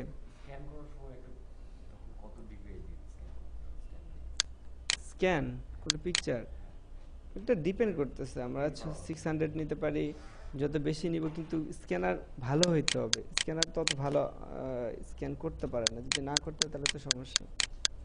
তো সেক্ষেত্রে আমরা 600 নিতে পারি, 300 নিতে পারি, সমস্যা না, যত বেশি নিও ভালো। আচ্ছা ওয়েল, তাহলে কি হয়েছে, বুঝা গেছে? আচ্ছা তাহলে আমরা কোথায় ছিলাম, এক্সপোর্ট পর্যন্ত, এতটুকুই এনাফ এখানে। ওকে, এবার আসে এডিট মেনুতে। এডিট মেনুগুলো আমরা অলরেডি অনেক কিছু জানি, যেমন আনডু, ক্রিয়েট আউটলাইন, যে আনডু ক্রিয়েট আউটলাইন করছিলাম, সেটা আনডু করবো কিনা, তো এখানে কন্ট্রোল সেট দিলে সেটা হবে, তো আমরা সেটা করতে পারছি না। আচ্ছা, কাট কপি তো বুঝো নাকি, সবাই বুঝো? আচ্ছা, পেস্ট বুঝো তো? হ্যাঁ, paste in front, paste in back, কি বুঝো?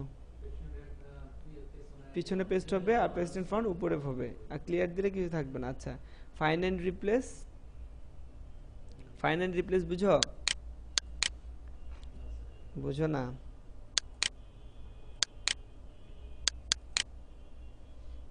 ফাইন্ড এন্ড রিপ্লেসটা হচ্ছে এই জিনিসটা, দেখো এখানে কালারে, যে এখানে কালার অপশন, কালার লেখা আছে না অনেক জায়গায়, কালার, কালার এরকম অনেক জায়গায় কালার লেখা আছে তো, তাই না? আমি কি যাচ্ছি, যত জায়গায় কালার আছে কালারটাকে আমি কি করতে যাচ্ছি, কালারটাকে হয়তো কালার্স করতে হচ্ছে, এরকম একটা অপশন তৈরি। তাহলে এখন কি হচ্ছে, এটা অনেক জায়গায় কালার, এতগুলো কালারকে চেঞ্জ করা তো খুব ডিফিকাল্ট, তাই না? কি আমার কথা বোঝা গেছে? এখানে অনেকগুলো কালার, এখন একটা একটা করে কালারের লেখা চেঞ্জ করা তো খুব ঝামেলার কাজ, অথবা কালারটা কি হয়ে যাবে, কালার যত জায়গায় আছে কালারটা অন্য একটা হয়তো রেড কালার এরকম একসাথে লেখা হবে। হ্যাঁ, তো এখন কি করা যায়, এই এত বড় একটা লেখার মধ্যে, এত বড় ডকুমেন্টের মধ্যে চেঞ্জ করা ডিফিকাল্ট। তখন আমরা ওই, এটা ওয়ার্ডের মতোই, যে আমরা কি করব, ফাইন্ড এন্ড রিপ্লেসে প্রেস করে কি খুঁজবো সেটা এখানে লিখে দিচ্ছি। কি খুঁজবো, কালার, রিপ্লেসে কি হবে, RGB, সে RGB কালার, এরকম হবে। ওকে, এখন আমরা এখানে কি দিব, ফাইন্ড, দেখো সে প্রথমটা খুঁজে পেয়েছি। এখন কি রিপ্লেস দিব, যদি রিপ্লেস দিই রিপ্লেস, আর যদি রিপ্লেস অল দিই তাহলে যতগুলো আছে সবগুলো একসাথে হয়ে যাবে। দেখো রিপ্লেস অল দাও, ওকে শেষ, ডান। দেখো যত জায়গায় আছে প্রত্যেকটা আগে কিন্তু RGB কালার, প্রত্যেকটা জায়গায় এরকম হয়ে গেছে, কি ঠিক না? তো এরকম যদি কখনো প্রয়োজন হয় যে হ্যাঁ একটা নির্দিষ্ট জিনিসকে চেঞ্জ করে আমাকে এটা অন্য কিছু করতে হবে, তাহলে আমরা এভাবে অনেক সহজে সেই কাজটা করতে হবে, যেটা অনেক ডিফিকাল্ট। কি বুঝা গেছে? এরকম জিনিসগুলো আমাদের করতে হবে। তাহলে এটা কোথা থেকে পাচ্ছি, এডিট মেনুতে ফাইন্ড এন্ড রিপ্লেস। ওকে, তারপর চেক স্পেলিং তো বুঝছো নাকি? হ্যাঁ, এডিট কাস্টম ডিকশনারি কি জিনিস, যদি ডিকশনারিতে কোনো কিছু এন্ট্রি করতে হয় তাহলে, ওকে, যেমন আমরা এখানে CIT দিলাম, আমরা বলতেছি যে এটা অ্যাড করে নিতে, যেন আর কখনো CIT-কে সে ভুল না ধরে, দেন ডান। তাহলে এ কী করবে, আর CIT-কে আর ভুল ধরবে না। ওকে, তারপর এডিট মেনু থেকে ডিফাইন প্যাটার্ন, ওই যে আমরা ফটোশপে করছিলাম ওরকমই, যে কোনো ডিজাইন করার পরে যদি এটা প্যাটার্ন হিসেবে সেভ করতে হয় বর্ডারের জন্য, তাহলে সেটা করতে পারি। যেমন কি হচ্ছে দেখি এখানে,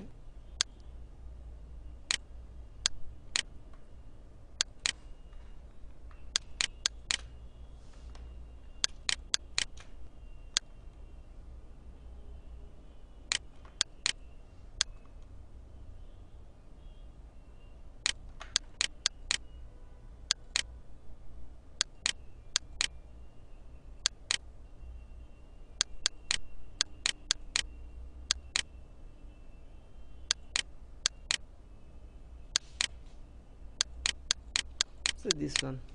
এবার এটাতে আমরা কি দেব, আমরা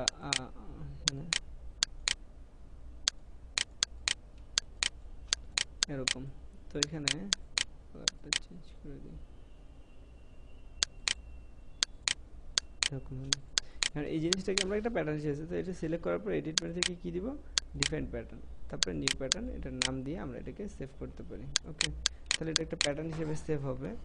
হ্যাঁ, তখন এটাকে আমরা এই যে এরকম যে কোনো অবজেক্টের মধ্যে সে একটা অবজেক্ট তৈরি করলাম এরকম সার্কেল, এবার এটার মধ্যে সেই জিনিসটা দিতে আছে, তাহলে এই প্যাটার্নটা যদি আমরা এখানে দিয়ে দিই তাহলে এটা ওইটা দিয়ে ওই প্যাটার্নটা তৈরি হবে।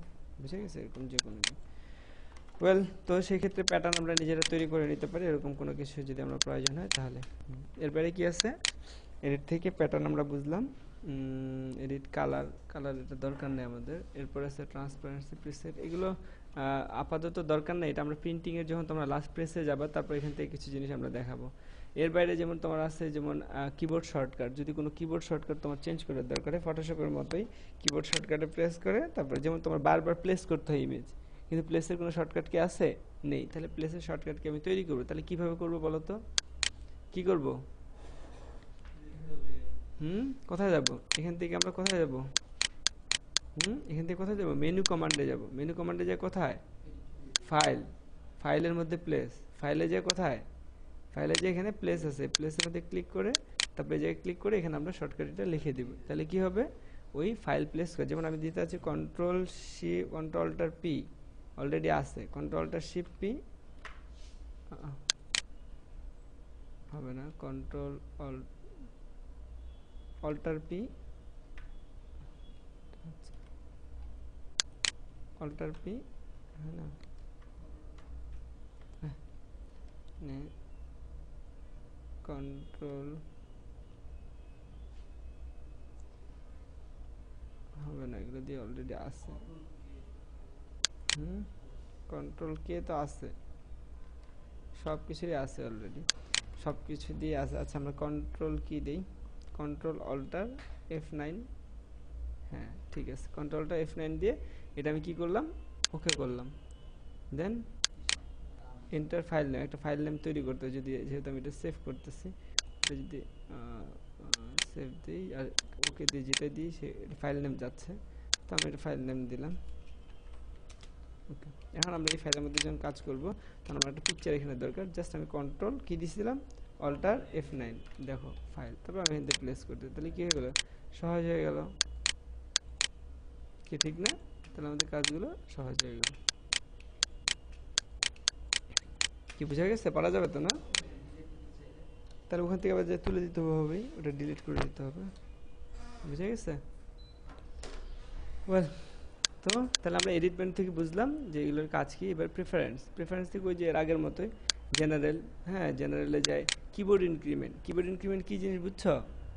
হ্যাঁ, সে আমি এখান থেকে একটা অবজেক্ট তৈরি করছি, অবজেক্টটা যখন আমি কিবোর্ড দিয়ে তুলতেছি তখন এটা কি হচ্ছে, এভাবে আস্তে আস্তে উঠতেছে, তাই না? তুমি এটা একটু বাড়াই দিতে চাচ্ছ, যে যখন দিব একটু বেশি করে উঠবে, তখন তুমি ওখানে যে এটা বাড়াই দিতে, আর যে অনেক সময় খুব নিখুঁত কাজের জন্য এটা সে এখান থেকে এখানে যখন আসে, দেখো এটার সাথে এটা আমি এটার সাথে এটা মিলাবো, তো অ্যারো দিয়ে মিলাচ্ছি, অল্প অল্প করে উঠে মিলতেছে, কিন্তু যখন ওটা বেশি দিই তখন আবার এটা ধাক্কা অনেক দূর উঠে যাচ্ছে, তখন আবার এটা কমাইতে হয়। তো তখন আমরা কি করতে পারি, এডিট মেনু থেকে প্রেফারেন্সে গিয়ে জেনারেলি গিয়ে এটা কমায় বাড়ায় দিতে পারি।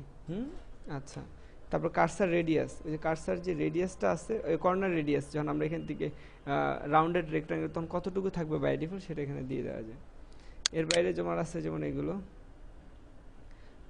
সিলেকশন টলারেন্স কীরকম পিক্সেল হবে, হ্যাঁ স্ন্যাপ টু পয়েন্ট কত পিক্সেলের মধ্যে স্ন্যাপ করবে সে, এগুলো আমরা এখান থেকে দিতে পারি। এরপর হচ্ছে সাইজ লিডিং, কার্নিং, ট্র্যাকিং এগুলো কীরকম বাই ডিফল্ট দেওয়া থাকবে সেগুলো আমরা এখান থেকে দিতে পারি। Number of recent font, recent ফন্টগুলো যে টাইপের মধ্যে গেলে লাস্ট ফন্টগুলো কয়টা আমরা দেখতে পাবো সেগুলো এখানে দিয়ে রাখা আছে।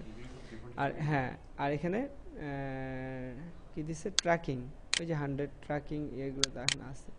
এরপর হচ্ছে জেনারেল হিসেবে আমরা কি ইউজ করতে চাই, ইঞ্চ কিনা, হ্যাঁ স্ট্রোকগুলোকে কিসে ইউজ করতে চাই, এগুলো বাইরে এরকমটাই ভালো। টাইপকে আমরা পয়েন্ট হিসেবে দেখতে চাই, স্ট্রোককে পয়েন্ট এবং জেনারেলকে ইঞ্চ আকারে আমরা দেখতে চাই, এটাই সবচেয়ে ভালো।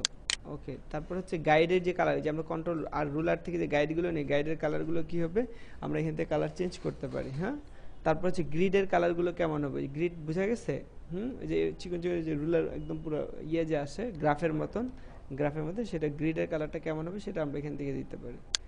ওকে, তো তারপরে স্মার্ট গাইড অ্যান্ড যদি স্মার্ট গাইড আমরা ইউজ করতে চাই, যেখান থেকে স্মার্ট গাইড আছে,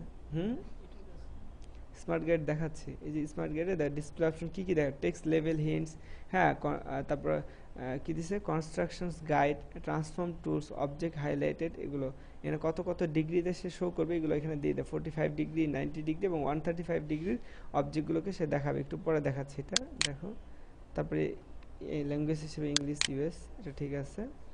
তারপর হচ্ছে প্লাগ ইন স্ক্র্যাচ ডিস্ক, এটা আমরা তো স্টার্ট আপ শুধু আছে, এটা অবশ্যই তোমরা সবাই, আমাদেরটা এটা চেঞ্জ করা হয়নি। স্টার্ট আপ এবং সেকেন্ডারি হিসাবে সি বা ডি বা ই এগুলো দেখাই দিতে হবে, বুঝা গেছে? ঠিক আছে, ফাইন। তো স্টার্ট আপটা বাড়াই দেবে, যে অনেক সময় দেখবে যে কাজ করতেছে বলবে যে স্ক্র্যাচ ডিস্ক ফুল, সেক্ষেত্রে এগুলো ফটোশপ এবং ইলাস্ট্রেটরে যদি আমরা বাড়াই দিই তাহলে স্ক্র্যাচ ডিস্ক ফুলটা আর দেখাবে না, বুঝা গেছে? এই তো তো কত যদি ডার্ক চাও তোমার সাইড, তাহলে সেক্ষেত্রে ডার্ক লাইট, এগুলো যত কমাবে তত অন্ধকার হয়ে যাচ্ছে, দেখো এগুলো অন্ধকার হয়ে যাচ্ছে, এগুলো বাড়াই দাও। ওকে, এই তো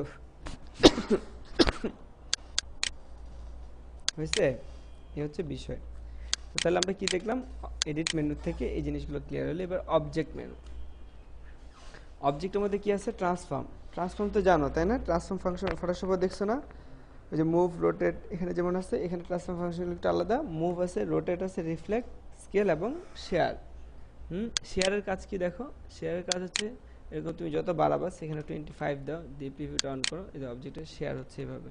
হ্যাঁ, এখান থেকে করতে পারো, আবার এখান থেকে শেয়ার টুল ইউজ করতে পারো। এই যে দেখো এটা শেয়ার টুল, এই যে এভাবে এরকম যদি একটা অবজেক্টকে মনে করে যে এটা তো নর্মালি এরকম থাকে, কিন্তু তুমি যদি মনে করো এভাবে অ্যাঙ্গেলগুলো চেঞ্জ করবে, তাহলে এইভাবে তুমি ইচ্ছা করলে এরকম শেয়ারের মাধ্যমে এরকম, সে এখন এটা মনে হচ্ছে এরকম বসানো, এটা ছিল। তো এইভাবে তুমি শেয়ার ইউজ করার মাধ্যমে অবজেক্টগুলোকে তুমি এভাবে চেঞ্জও করতে পারো ইচ্ছা করলে একটা শেপকে। ওকে, তো এরকম অবজেক্টের মধ্যে ট্রান্সফর্ম ফাংশন আছে বেশ কিছু ধরনের, আমরা ইচ্ছা করলে এগুলোকে ইউজ করতে পারি, এখান থেকেও পারি, আবার এখান থেকেও অবজেক্ট থেকেও পারি। আবার অ্যারেঞ্জ ফাংশন নিয়ে তো বলার কিছু নেই নাকি, হ্যাঁ বলার আছে, আছে, ওরে আছে, ও আজকে অ্যারেঞ্জ করবে কি সেটা জানে না। অ্যারেঞ্জের কাজ কি,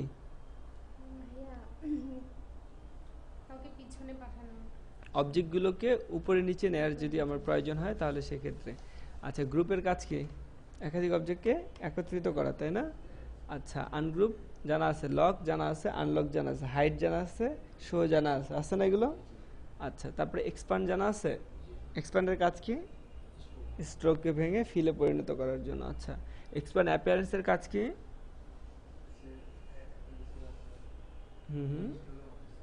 কি এফেক্টসকে ভেঙে ফেলার জন্য, কোনো এফেক্টস দেওয়ার পর সেই এফেক্টসটাকে যদি আমরা ভেঙে ফেলতে চাই তাহলে কীরকম, সে দেখো এটা একটা অবজেক্ট, রাইট? আমি এখান থেকে এফেক্টস থেকে 3D থেকে এক্সট্রুড দিলাম, এক্সট্রুড দেওয়ার পর এটা প্রিভিউ দিই, সি এরকম।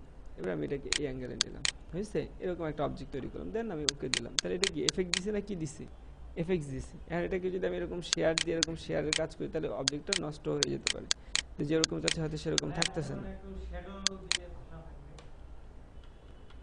আগে যেটা দেখাচ্ছে এটা দেখো, সো এটা এরকম। এখন কথা হচ্ছে আমি তাহলে এটা কি সিলেক্ট করলে এরকমভাবে সিলেক্ট হচ্ছে, কিন্তু আমি চাচ্ছি অরিজিনাল অবজেক্টটা, তখন তখন আমরা এই এফেক্টটাকে অবজেক্ট থেকে কী করবো, এটাকে এক্সপ্যান্ড অ্যাপিয়ারেন্স, তাহলে এটা ভেঙে গেল। এখন দেখো এটা যেভাবে একদম মেইন এভাবে সিলেক্ট হচ্ছে, বুঝা গেছে?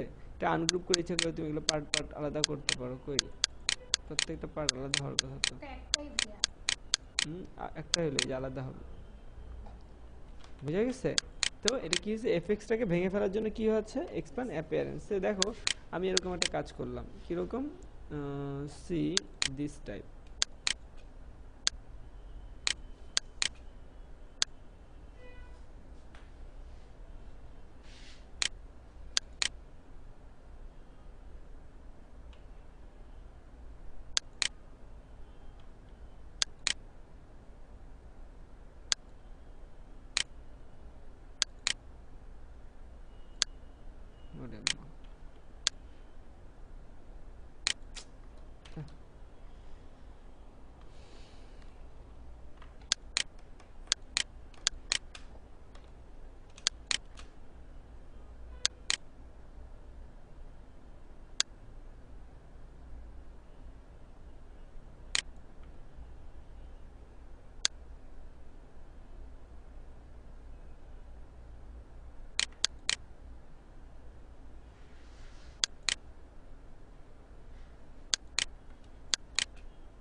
কি তৈরি করছে এটা?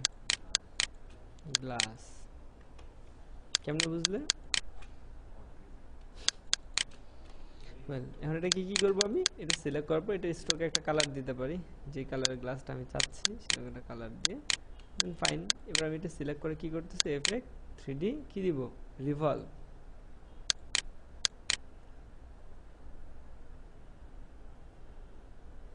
এরকম হয়ে গেল। দেন আমি এটা গ্লাসে পরিণত হয়েছে। এটা ওকে। এবার আমরা এটাকে ভিতরে একটা ফেলে দিলাম, সেই এটা একটা গ্লাসে পরিণত হয়েছে, তাই না?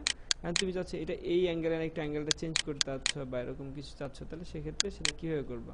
সেক্ষেত্রে যেটা করা যায়, সেক্ষেত্রে আমি আবার ইফেক্ট থেকে যদি 3Dতে যে এখানে দিই তাহলে হবে না। মাথায় রাখবা যে কোনো এফেক্টস কোনো অবজেক্টের মধ্যে, অনেক ইম্পর্ট্যান্ট কথা এটাও, যে কোনো অবজেক্টের মধ্যে একটা এফেক্ট, সেটা ড্রপ শ্যাডো হতে পারে, সেটা যে কোনো। এখন তোমার শ্যাডোটা একটু ডানে পাবে অথবা এটার একটু অ্যাঙ্গেলটা চেঞ্জ করবে, তাহলে কীভাবে করবো? তাহলে আবার ওটাতে গেলে এটা আরেকটা এফেক্ট অ্যাসাইন হবে, ওইটা চেঞ্জ হবে না। তখন এরকম ক্ষেত্রে তখন আমরা উইন্ডো থেকে এখানে দেখো তোমার অপশনস আছে অ্যাপিয়ারেন্স। কি অপশনস? অ্যাপিয়ারেন্স। এখানে যায়, এখানে দেখো যে এফেক্টের এই লিস্টটা পাবে যেটা, এখন এটা তোমাদের ডাবল ক্লিক করি, দেখো এটা আবার চলে আসছে। এসে এখন তুমি এটাকে আবার এডিট করো, কোন দিকে চাও, কোন অ্যাঙ্গেলে চাও।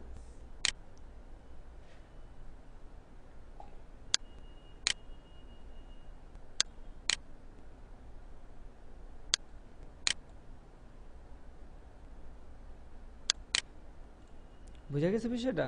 এভাবে আমরা কি করতে পারি এটা। এখন কথা হচ্ছে এটাতে তো দিছি, এটা যদি আমি একটু রোটেট করি তাহলে এখন এখান থেকে রোটেট করলে কি হবে, দেখো এটা পুরো ভচকে যাবে। তাহলে এটা কি রোটেট করতে আছে, তাহলে কি করতে পারি এটাকে, যেহেতু এফেক্ট দেয় তাহলে এটাকে অবজেক্ট থেকে এক্সপ্যান্ড অ্যাপিয়ারেন্স করে নিতে হবে। এখন যদি আমি এটাকে ঘুরাই তাহলে এটা সমস্যা না, কারণ এফেক্টটা ভেঙে গেছে।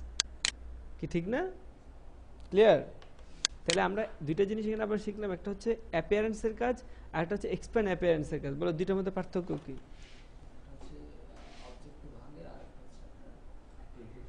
এফেক্টসকে এডিট করার জন্য, এফেক্টসকে যদি সেকেন্ড টাইম এডিট করার প্রয়োজন তাহলে কে ইউজ করতেছে? অ্যাপিয়ারেন্স। আর যদি কোনো এফেক্টসকে একদম ভেঙে ফেলতে হয় তাহলে সেটা এক্সপ্যান্ড অ্যাপিয়ারেন্স। বুঝে গেছে? অ্যাপিয়ারেন্স মানে এফেক্ট। তো এইভাবে এখান থেকে আমরা এটা করতে পারি। ওকে, তো যাই হোক, এভাবে আমরা এই কাজগুলো করব। এখান থেকে বিষয়গুলো তাহলে আমরা জানলাম যে অবজেক্ট থেকে এক্সপ্যান্ড এবং এক্সপ্যান্ড অ্যাপিয়ারেন্সের মধ্যে পার্থক্য কী। ওকে, এরপর রাস্টারাইজ হচ্ছে যদি তুমি জেপিজি করে ফেলতে চাও, ফ্ল্যাট অ্যান্ড ট্রান্সপারেন্সির দরকার নেই। স্লাইস, মেক স্লাইস, এখন না স্লাইস তো ওয়েবের জন্য, এখান থেকে স্লাইস ইউজ করবো না। পাথ আমরা জানি, তাই না? পাথে কি একটা পাথ, পাথ মানে কোনটা? পাথ কি জিনিস?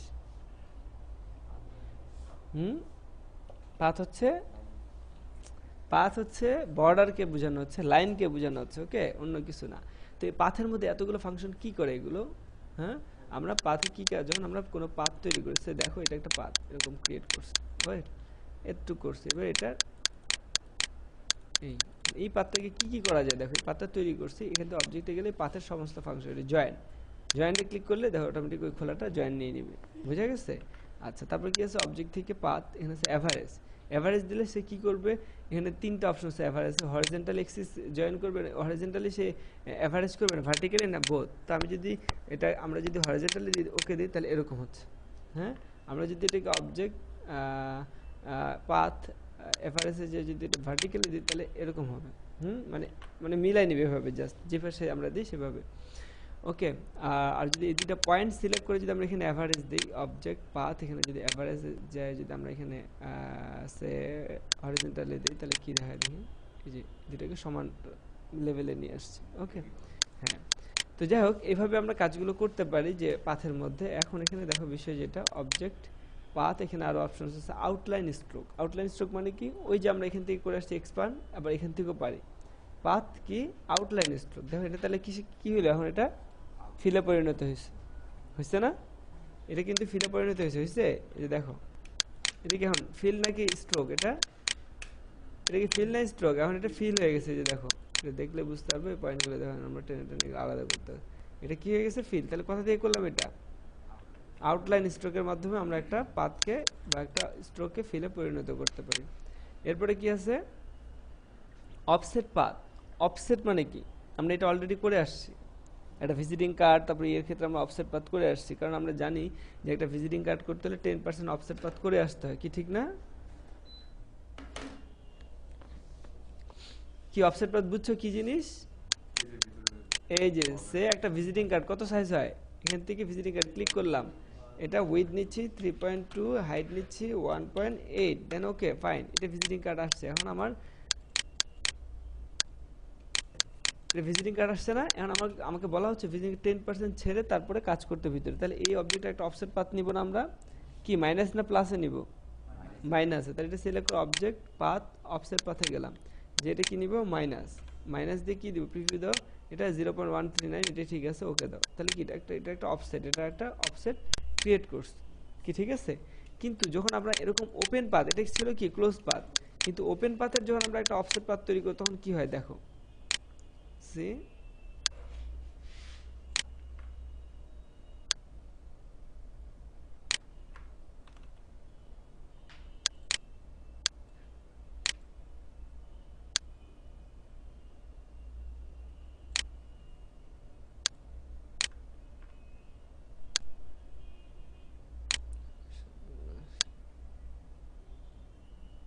এটাই, এটা তৈরি করছে। এখন কি হচ্ছে, এটার যদি অফসেট পাথ করি তাহলে কি দাঁড়ায়, অবজেক্ট পাথ অফসেট পাথ, যাও এনে দাও, এনে মাইনাস না প্লাস দিই, হ্যাঁ কি হয় দেখো, ও 0. এটা প্রিভিউ কি হয়েছে দেখো, ওটা সব দিক থেকে একটা বর্ডার তৈরি করছে, দেখো ওকে দেখো এটা আলাদা, এটার থেকে এখন এটা বের হয়েছে চতুর্দিক দিয়ে মিলে গোল করে, এটার ভিতরে কালার দেওয়া যাবে না, যাবে, বুঝা গেছে? সো এটা কি হচ্ছে অফসেট পাথ, অর্থাৎ যদি একটা সিঙ্গেল লাইন থাকে এরকম এরকম একটা কি একটা সিঙ্গেল লাইন, এটা ঠিক না? এটা অফসেট তৈরি করলে কি হবে, এল হবে, এরকম হয়েছে না? তো এরকম অফসেট আমাদের অনেক ক্ষেত্রে প্রয়োজন হয়, বুঝা গেছে?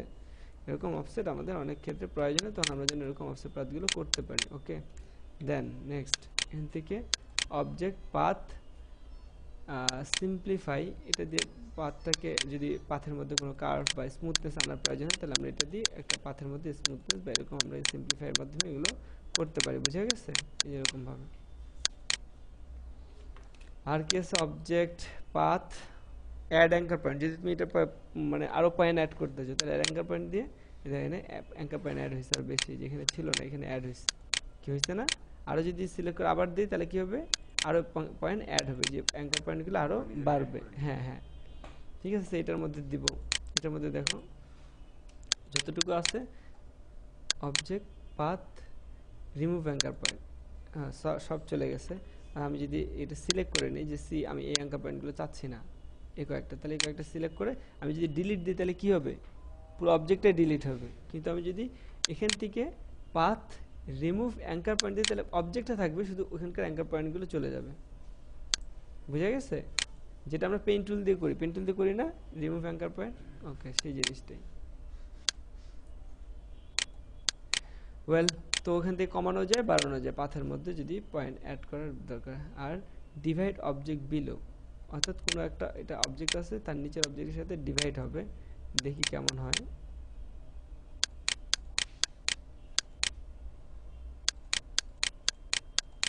দেখি কেমন হয়, ওকে সেন্ড টু ব্যাক, কি ব্যাপার,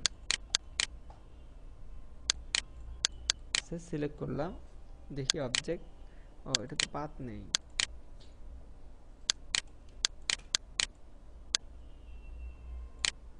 দেখি object path divide object below, first can not complete because more than one, আচ্ছা একটা অবজেক্ট সিলেক্ট করতে হবে, see this one object path, এই দেখো কেটে ফেলছে, দেখছো পাথটা করে রাখছে, এটাকে নিচেরটাকে সিলেক্ট করতে হবে, শুধু উপরেরটা সিলেক্ট থাকলে সে তার নিচের অবজেক্টটাকে কি করতেছে, কেটে ফেলতেছে এরকম। আচ্ছা ওয়েল, তারপর আর কি আছে, object path split into grid, এটা ভাগ করা যাবে, এই যে এরকম ভাবে, ঠিক আছে? এটা কতগুলো রো কতগুলো কলাম, তো এভাবে আমরা এটাকে ভাগ করে নিতে পারি, ঠিক আছে? এরকম অনেক সময় আমাদের প্রয়োজন হয়। যে একটা অবজেক্ট বা এই জায়গাটাকে ভাগ করতে হবে এরকমভাবে, তখন আমরা কি করতেছি সেই অবজেক্টটাকে স্প্লিটের মাধ্যমে এটাকে ভাগ করে নিচ্ছি। ঠিক আছে, সে দেখো আমার একটা ব্রোশিয়ার তৈরি করব আমি। একটা ব্রোশিয়ারের সাইজ তো থাকে তাই না, ব্রোশিয়ারের কত সাইজ, এখান থেকে ক্লিক করে আমি এখানে ক্লিক করলাম, মাপে নিলাম, এ পাশে আছে প্রায় মনে করো 14 ইঞ্চ আর উপরে আছে কত 8 ইঞ্চ, তাহলে আমি 14 বা এখানে 16 ইঞ্চ উইথ আর হাইট কত দিলাম 8 ইঞ্চ, দেন ইন্টার। এটা কি একটা ব্রোশিয়ার খুললে এরকম। এখন এটা কয় পেজের, ক্লায়েন্ট বলতেছে এটা 3 পেজের হবে। কত পেজের হবে, 3 পেজের। তাহলে 3 পেজের এটাকে আমি কি ভাগ করে নিতে পারি ডিজাইনের জন্য, পারি না? তাই এটা সিলেক্ট করে কি করব, অবজেক্ট, তারপর কি করব, পাথ, যে কি দিব, স্প্লিট ইনটু গ্রিড। দেন আমি এখানে কি করব, স্প্লিট ইনটু গ্রিডে যায় কোনটা, রো না কলাম, কলাম, এখানে যায় এরকম একটা দুইটা তিনটা, বাস এখন ওকে দিলে ভাগ হয়ে গেল। এখন আমরা এগুলোর মধ্যে ডিজাইনগুলো করব, বুঝে গেছে? এভাবে আমরা ভাগ করে এগুলোর মধ্যে কাজগুলো করতে পারি। ওয়েল, তো এই হচ্ছে বিষয়, এভাবে আমরা কাজ এবং পাথের কাজগুলোকে এভাবে আমরা ইয়ে করতে পারি। এর মধ্যে ব্লেন্ড টুল আমরা অলরেডি জানি না, ব্লেন্ড টুল, ব্লেন্ড জানি, মেক উইথ ওয়ার্প, এই যে এটা বিভিন্ন স্টাইলের ডিজাইন করার জন্য। এরকম যদি কোনো ডিজাইন করতে হয় গেলে যে কোনো অবজেক্ট সিলেক্ট থাকা অবস্থায় সেই অবজেক্টগুলোকে আমরা কি করতে পারি, এরকম এনভেলপ, দেন এখান থেকে কোন ধরনের ডিজাইন চাই, রিসেট ওয়ার্প দিলে রিসেট ওয়ার্প হয়ে যাবে, রিলিজ দিলে ওটা আগের মতো, এনভেলপ অপশনসে গেলে এখান থেকে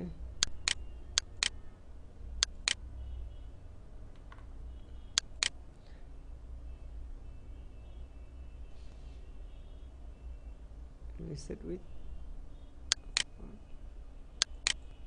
এখান থেকে বিভিন্ন স্টাইল আছে, এরকম আছে যেমন করে যেরকম বিভিন্ন স্টাইল আছে। যে অবজেক্টটা সিলেক্ট করবো, যদি এরকম কোনো স্টাইল চাও দেন এটা সিলেক্ট করে ওকে দাও, বাস এরকম স্টাইলে পরিণত হয়ে যাবে অবজেক্টগুলো। ঠিক আছে, আচ্ছা সেটা হচ্ছে এনভেলপ ডিস্টর্ট। তারপর লাইভ পেন আমরা জানি, লাইভ ট্রেস আমরা দেখছিলাম না, লাইভ ট্রেস ফাংশন, আবার ভুলে গেছে। লাইভ ট্রেস কি করে, চুপ করে থাকো কেন তোমরা, কি তোমরা এই 2 দিন আগের কথা 3 দিনের দিন ভুলে যাও, একদিনের কথা পরের দিন ভুলে যাও, কেমন করে চালাবো তোমাদের আমি? কি ভুলে গেছো? আশ্চর্য, ছিল না মানে, অদ্ভুত ক্যারেক্টার এক একটা, মানে অবাক হয়ে যাই। মানে এমন সব স্টুডেন্ট আসে এখানে, ওই দুনিয়া কোনো জায়গায় জায়গা পায় না, আইসে এখানে যে এখানে মনে হয় খুব সহজ, এখানে যে আরো বেশি ডিফিকাল্ট এটা বুঝে না।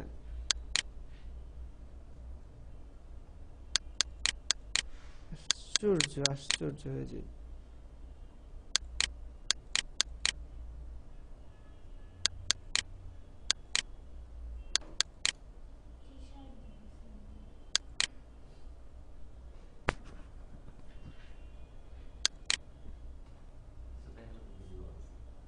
দেখালে তো ভিডিও, সেটা তো কোনো কথা না।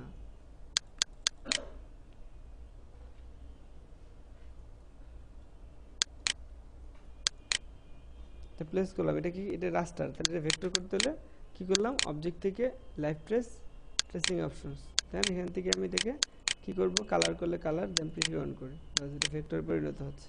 তারপর এটা আমরা যত কালার বাড়াবো এভাবে আমরা বাড়াইতে পারি, আর এটা কমাইতে পারি। এটা যদি ওয়ান কালার চাই, জাস্ট ব্ল্যাক অ্যান্ড হোয়াইট দিয়েও আমরা এটা করতে পারি। তারপর এটা আমরা এরকম কমা বাড়াই দিয়ে আমরা এটাকে এরকম ভেক্টরে পরিণত, দেন ওকে ট্রেস দিলে এটা কি হয়ে গেল, এরকম ভেক্টর। এটাকে আমরা এখন কি করতে পারি, এক্সপান্ড, আমরা এক্সপান্ড করতে পারি। এখান থেকে যেমন এক্সপান্ড টুল আছে, লাইভ পেন বাকেট টুল, এটা দিয়ে যদি এখানে ক্লিক করি তাহলে অটোমেটিক সে যাবে, ওকে যাবে, এটা এক্সপান্ড হয়ে গেছে। তারপর এখান থেকে কালার, কোন কালার চাই আমরা এখান থেকে কালারগুলো নিয়ে এখান থেকে অ্যাসাইন করতে পারি। তো এটা কি হচ্ছে, এটা ভেক্টরে পরিণত হচ্ছে। এটা ওরকম লো রেজলিউশনে বলে এরকম হয়েছে, কিন্তু যদি এটা হাই রেজলিউশন হতো তাহলে আমরা এটার মধ্যে সেভাবে কাজ করতে পারতাম। আচ্ছা, তো এখান থেকে আমরা লাইভ ট্রেস, এখন আমাদের যেটা ইম্পর্টেন্ট সেটা হচ্ছে টেক্সট র্যাপিং অপশনসটা বাকি আছে। টেক্সট র্যাপিং, টেক্সট র্যাপিং এর কাজ কি, অনেক ইম্পর্টেন্ট বিষয় টেক্সট র্যাপিং। অর্থাৎ সে দেখো আমি একটা ডিজাইনের কাজ করতেছি, কোথায় গেল আমার ডিজাইন আছে এখানে, এটাই, এটা আমার একটা কাজ। এখন এখানে একটা পিকচার যাবে, কি যাবে, এখানে একটা ছবি যাবে, বুঝা গেছে? এখানে একটা কি যাবে, ছবি। এখন ছবি গেলে, এখানে ছবি গেলে কি হবে, সমস্যা কি দাঁড়াবে, সে দেখো ফটোশপ থেকে একটা ছবি নিয়ে আসি, উফ, রোজার মাসে এত কথা বলা যায়,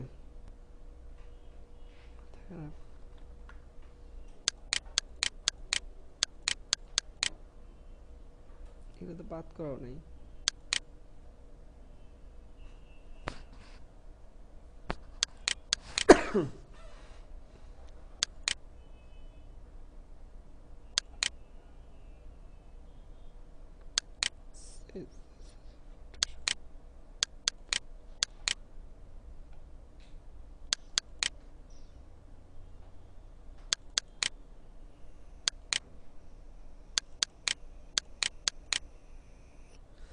দিস ওয়ান, এটা যদি আমি ডাইরেক্ট নিয়ে যাই তাহলে কি ব্যাকগ্রাউন্ডটা রয়ে যাবে, তাহলে আমার প্রবলেম। তো আমি সেক্ষেত্রে এটা কি করতেছি, এটা ব্যাকগ্রাউন্ডটা ফেলে দিই, এটা আনলক করে প্রথমে এটা আনলক করে ডিলিট দিলাম। এটা ব্যাকগ্রাউন্ড কি আছে, ব্যাকগ্রাউন্ড নাই। এবার এটাকে আমি সেভ এস দিই, কন্ট্রোল শিফট এস, ডেস্কটপে যায় এটাকে সেভ দিলাম ফটোশপ ফরম্যাটে। কি ক্লিয়ার? হ্যাঁ, এটা ট্রান্সপারেন্ট থাকলো, তাই না? কি করছি, এটা লেয়ারটা ডাবল ক্লিক করে আনলক করে তারপর এটা ব্যাকগ্রাউন্ডটা ম্যাজিক কন্ট্রোল দিয়ে ফেলে দিছি। ওরে খোদা রে, এই ম্যাজিক কন্ট্রোল দিয়ে এখানে ক্লিক করে সাদা কালারটাকে ফালাই দিছি, এক কালার ছিল। হ্যাঁ, ওফ, ডিলিট করে না, এমনি জাদু দিয়া আমি শেষ। ডিলিট না দিলে কি যাবে কিভাবে সে? ফাইল, প্লেস, ডেস্কটপ, এটা সিলেক্ট করলাম, করে আমি এটাকে এই ফাইলটাকে প্লেস করলাম এখানে, দেন ওকে। আসছে পিকচারটা আসছে, কিন্তু প্রবলেম কি বলো? প্রবলেম যেটা দাঁড়ালো সেটা হচ্ছে আমি যে এখানে এটাকে বসাচ্ছি, আমার প্রবলেম হচ্ছে ওখানে টেক্সটগুলো ঢেকে যাচ্ছে। তাহলে তো এভাবে হবে না, তাই না? এভাবে তো তো তখন সেই ইমেজটাকে সিলেক্ট করে আমরা যদি অবজেক্ট থেকে text wrapping then make press করি, তাহলে অটোমেটিক্যালি সেখান থেকে টেক্সটগুলো সরে যাবে। না, ডিলিট হবে না, সরে যাবে। সরে যাওয়ার পর এটাকে আমরা অন্য জায়গায় নিয়ে যেতে হবে, কারণ এখানে একটা প্লাস পয়েন্ট আসছে, এটাকে আমরা পরে অন্য জায়গায় সেট করতে পারি বাকি টেক্সটটাকে। হ্যাঁ, জায়গা হয়নি, এটাকে তখন আমরা এখানে ট্রান্সফার করে নিতে পারি। সে এখানে আমি আরেকটা অবজেক্ট তৈরি করতেছি, এরকম দেখো, আমি এখানে আরেকটা অবজেক্ট বসাই, এরকম একটা অবজেক্ট নিয়ে এখানে আমি বাকি টেক্সটটাকে বসাবো।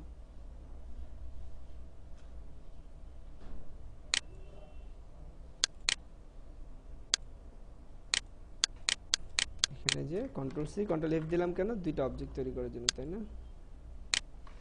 সি, এটার মধ্যে আমি এই টেক্সটের বাকি অংশটা, তাহলে এই টেক্সটের মধ্যে প্লাসে ক্লিক করব, করে এইটার বর্ডারে দেখাই দেব, বাকি টেক্সট এখানে চলে আসছে না? সো এরকম। তাহলে কি হলো, আমার এই অবজেক্টও বসলো, টেক্সট র্যাপিং। শুধু টেক্সট র্যাপিং এর মজাটা দেখো, শুধু টেক্সট র্যাপিং করার কারণে কি, যে টেক্সট শুধু এটা এখানে যে সরছে তা না, যেখানে না ওখান থেকে সরে যায়, দুইটার মাঝখানে রাখলাম। হ্যাঁ, ঠিক আছে, এরকম বুঝা গেছে? তো এটা এরকম হলো, এটার মধ্যে এমন একটা ইয়ে গেলো, ও যেখানে যাক ওখানে টেক্সট থেকে ওখানে অটোমেটিক্যালি টেক্সটগুলো সরে যাবে। তাই টেক্সট র্যাপিং ইম্পর্টেন্ট না? পিকচার কেমন? টেক্সট টেক্সট, ওরে খোদা, টেক্সটের কথা বলছে, পিকচার কিভাবে টেক্সট হয়? পিকচার কিভাবে সরায়, এটা তো মাথা থাকা লাগবে যে টেক্সটকে আমরা র্যাপিং করতেছি, পিকচার তো কোনোভাবে হবে না। সো ওকে, তাহলে এই তাহলে আমরা কি কি শিখলাম? ফাইল মেনু, এডিট মেনু এবং অবজেক্ট। অবজেক্ট থেকে টেক্সট র্যাপিং, আর বাকিটা প্রয়োজন আপাতত টিপিং মাস্ক আমরা জানি না? ওকে, এতটুকু জানলেই চলবে, শেষ।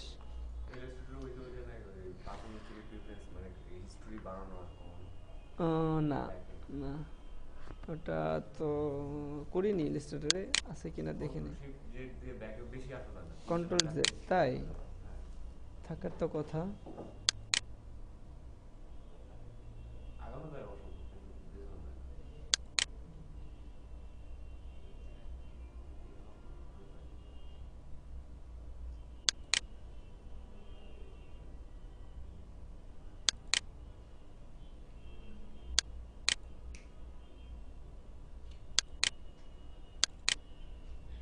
নেই তো,